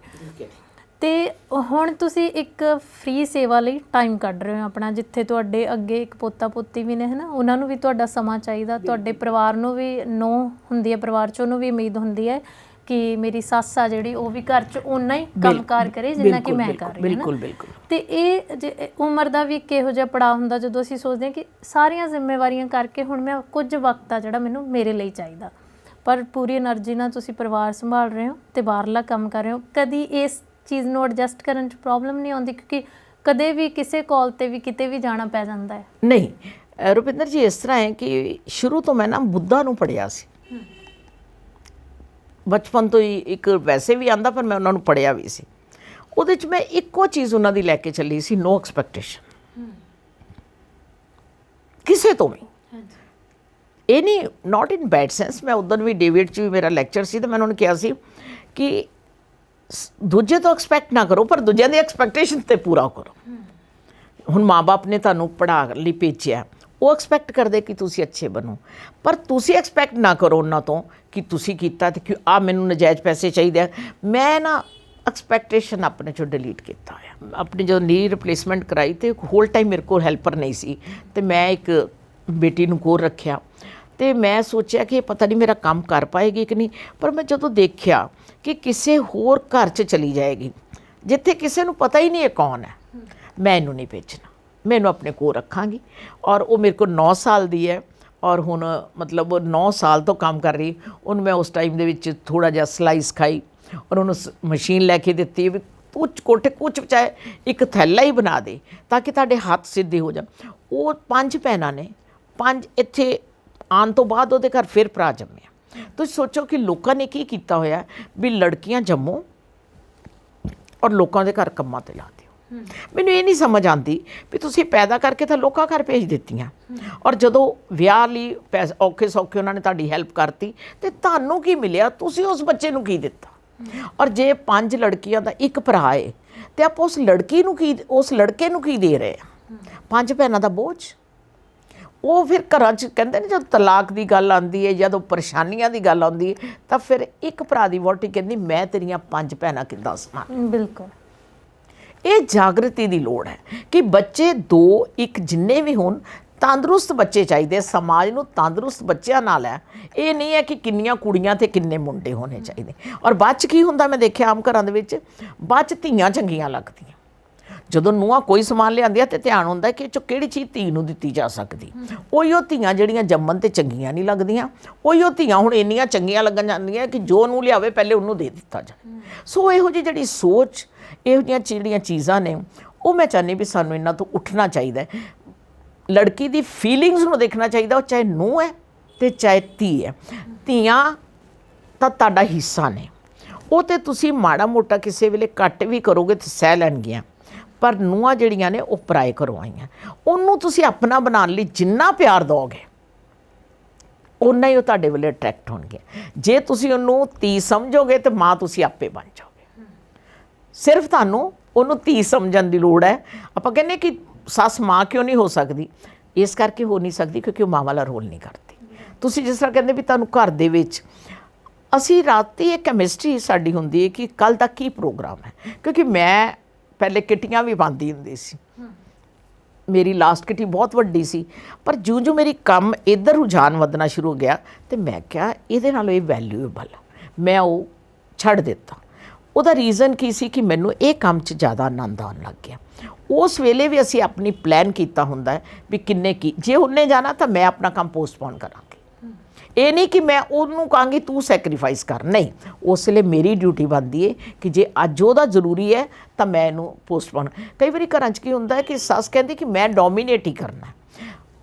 ਆਪਾਂ ਇਨਸਾਨ ਹਾਂ, ਸਿਰਫ ਰੋਲ ਵੱਖਰੇ ਵੱਖਰੇ ਅਦਾ ਕਰਦੇ ਹਾਂ। ਮੈਂ ਬੇਟੀ ਵੀ ਰਹੀ, ਮੈਂ ਨੂੰਹ ਵੀ ਬਣੀ, ਅੱਜ ਮੈਂ ਸੱਸ ਵੀ ਹਾਂ, ਇਸ ਗੱਲ ਦਾਦੀ ਵੀ ਹਾਂ। ਮੈਂ ਇੱਕ ਟੌਪਿਕ ਲਿਖਿਆ ਸੀ ਕਿ ਦਾਦੀ ਕੀ ਵੀ ਹੈ ਕੁਛ ਜ਼ਿੰਮੇਵਾਰੀਆਂ। ਜੇ ਮੈਂ ਪੜ੍ਹੀ ਹਾਂ ਤੇ ਮੈਂ ਆਪਣੇ ਪੋਤਰੇ ਪੋਤਰੀਆਂ ਨੂੰ ਪੜ੍ਹਾ ਸਕਦੀ ਹਾਂ, ਕਿਉਂ ਮੈਂ ਸਜ਼ਾ ਦੇਵਾਂ ਕਿ ਮੇਰੀ ਨੂੰਹ ਟਿਊਸ਼ਨ ਤੇ ਉਹਨੂੰ ਬੱਚਿਆਂ ਨੂੰ ਛੱਡ ਕੇ ਆਵੇ।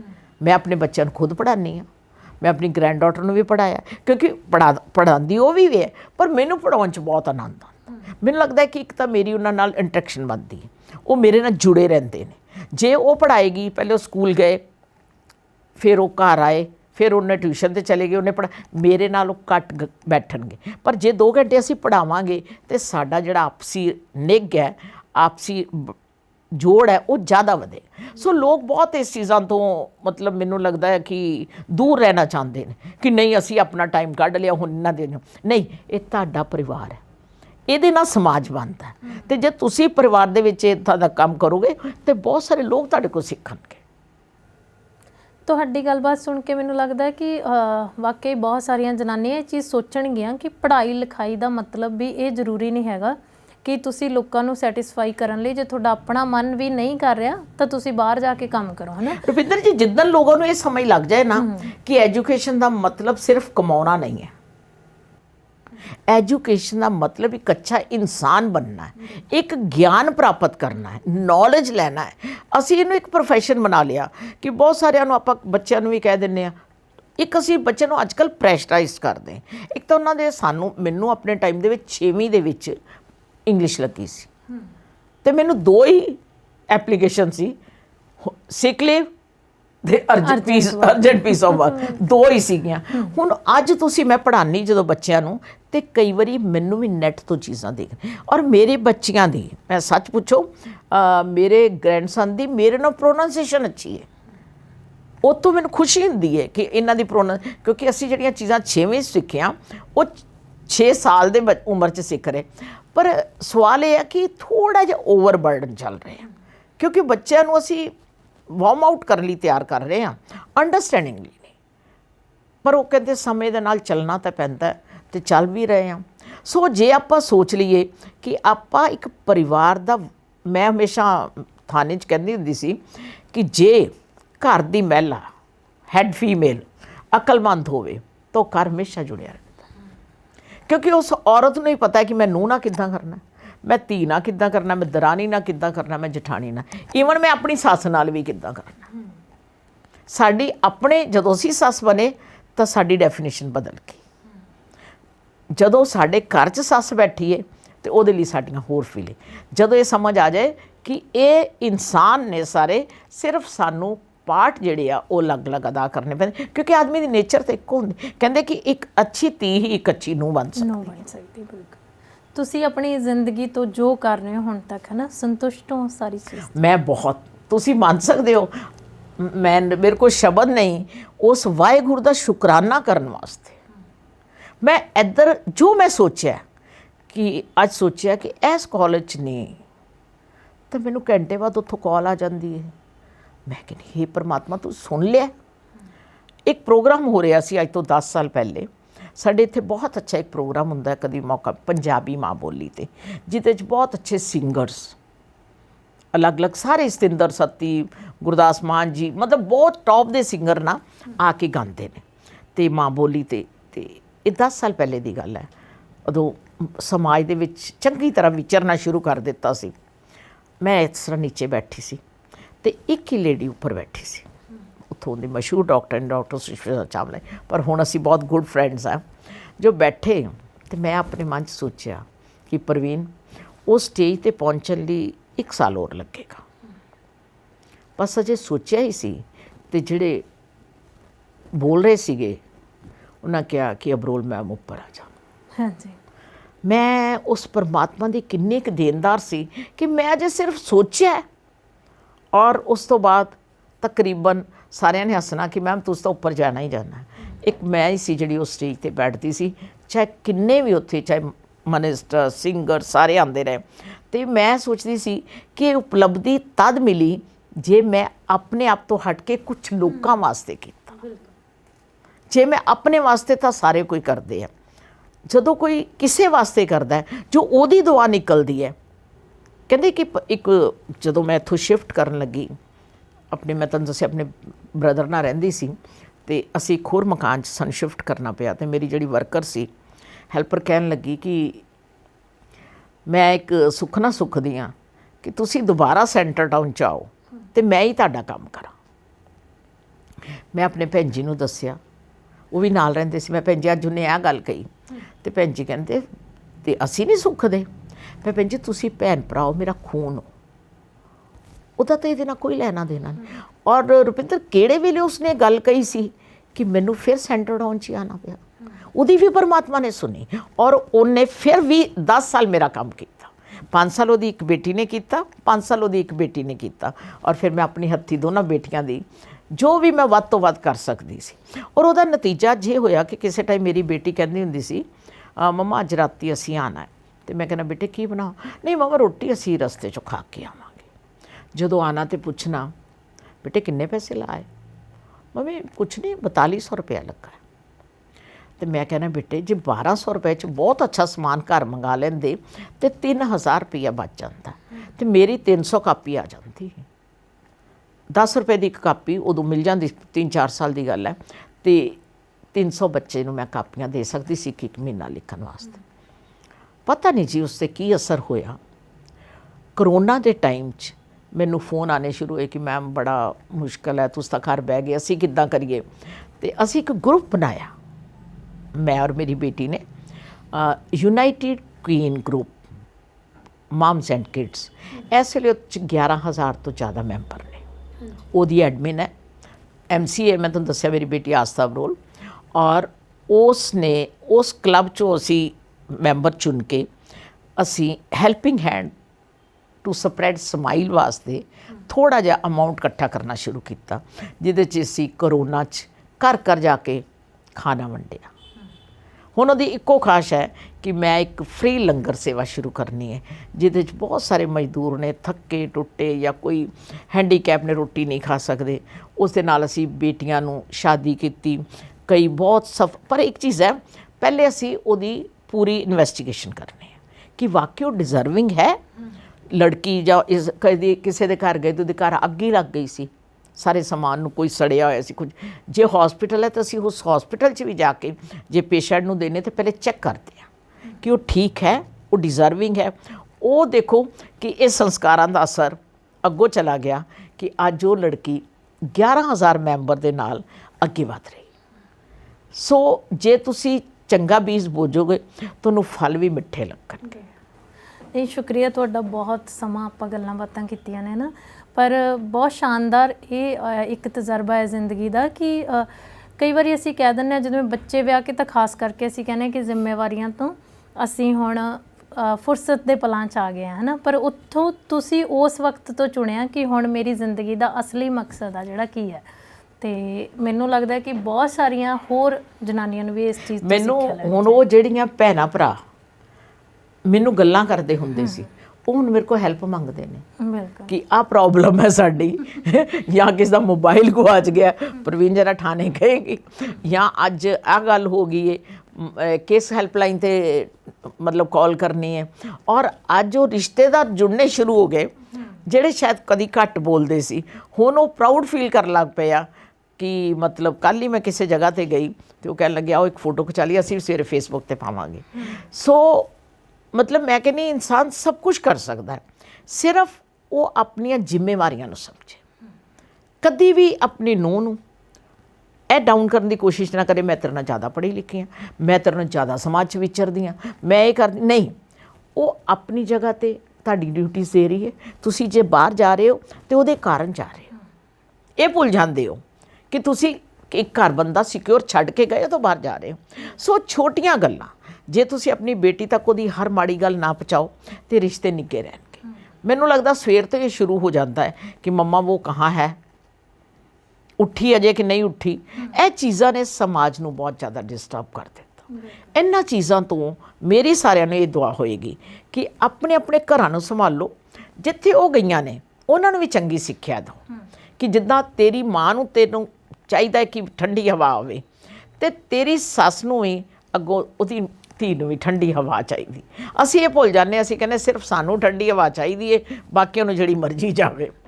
ਸਵਾਲ ਇਸ ਗੱਲ ਦਾ ਹੈ ਕਿ ਬੈਲੈਂਸ ਸਮਾਜ ਉਦੋਂ ਬਣੇਗਾ ਜਦੋਂ ਨੂੰਹ ਸੱਸ, ਨਨਾਣ ਭਰਜਾਈ, ਭੈਣ ਭਰਾ ਹਰ ਇੱਕ ਦੂਜੇ ਦੇ ਦੁੱਖ ਦੇ ਸੁੱਖ ਦੇ ਦਿਲੋਂ, ਜਿਹਨੂੰ ਕਹਿੰਦਾ ਪੰਜਾਬੀ ਢਿੱਡੋਂ ਇੱਕ ਦੂਜੇ ਦੀਆਂ ਫੀਲਿੰਗਸ ਨੂੰ ਸਮਝਣਗੇ, ਉਦੋਂ ਇੱਕ ਅੱਛਾ ਪਰਿਵਾਰ ਬਣਦਾ ਹੈ। ਸ਼ੁਕਰੀਆ ਮੈਮ, ਬਹੁਤ ਸ਼ਾਨਦਾਰ ਗੱਲਾਂ ਨੇ ਤੁਹਾਡੀਆਂ। ਸਾਨੂੰ ਹਮੇਸ਼ਾ ਪੜ੍ਹਨ ਦਾ ਵੀ ਮੌਕਾ ਮਿਲਦਾ, ਪਰ ਜਦੋਂ ਕਿਸੇ ਦੇ ਸਾਹਮਣੇ ਬੈਠ ਕੇ ਸੁਣਦੇ ਹਾਂ ਤਾਂ ਜਿਹੜਾ ਤੁਸੀਂ ਵੀ ਜ਼ਰੂਰ ਕੁਛ ਨਾ ਕੁਛ ਸਿੱਖਦੇ ਹੋ ਨਾ।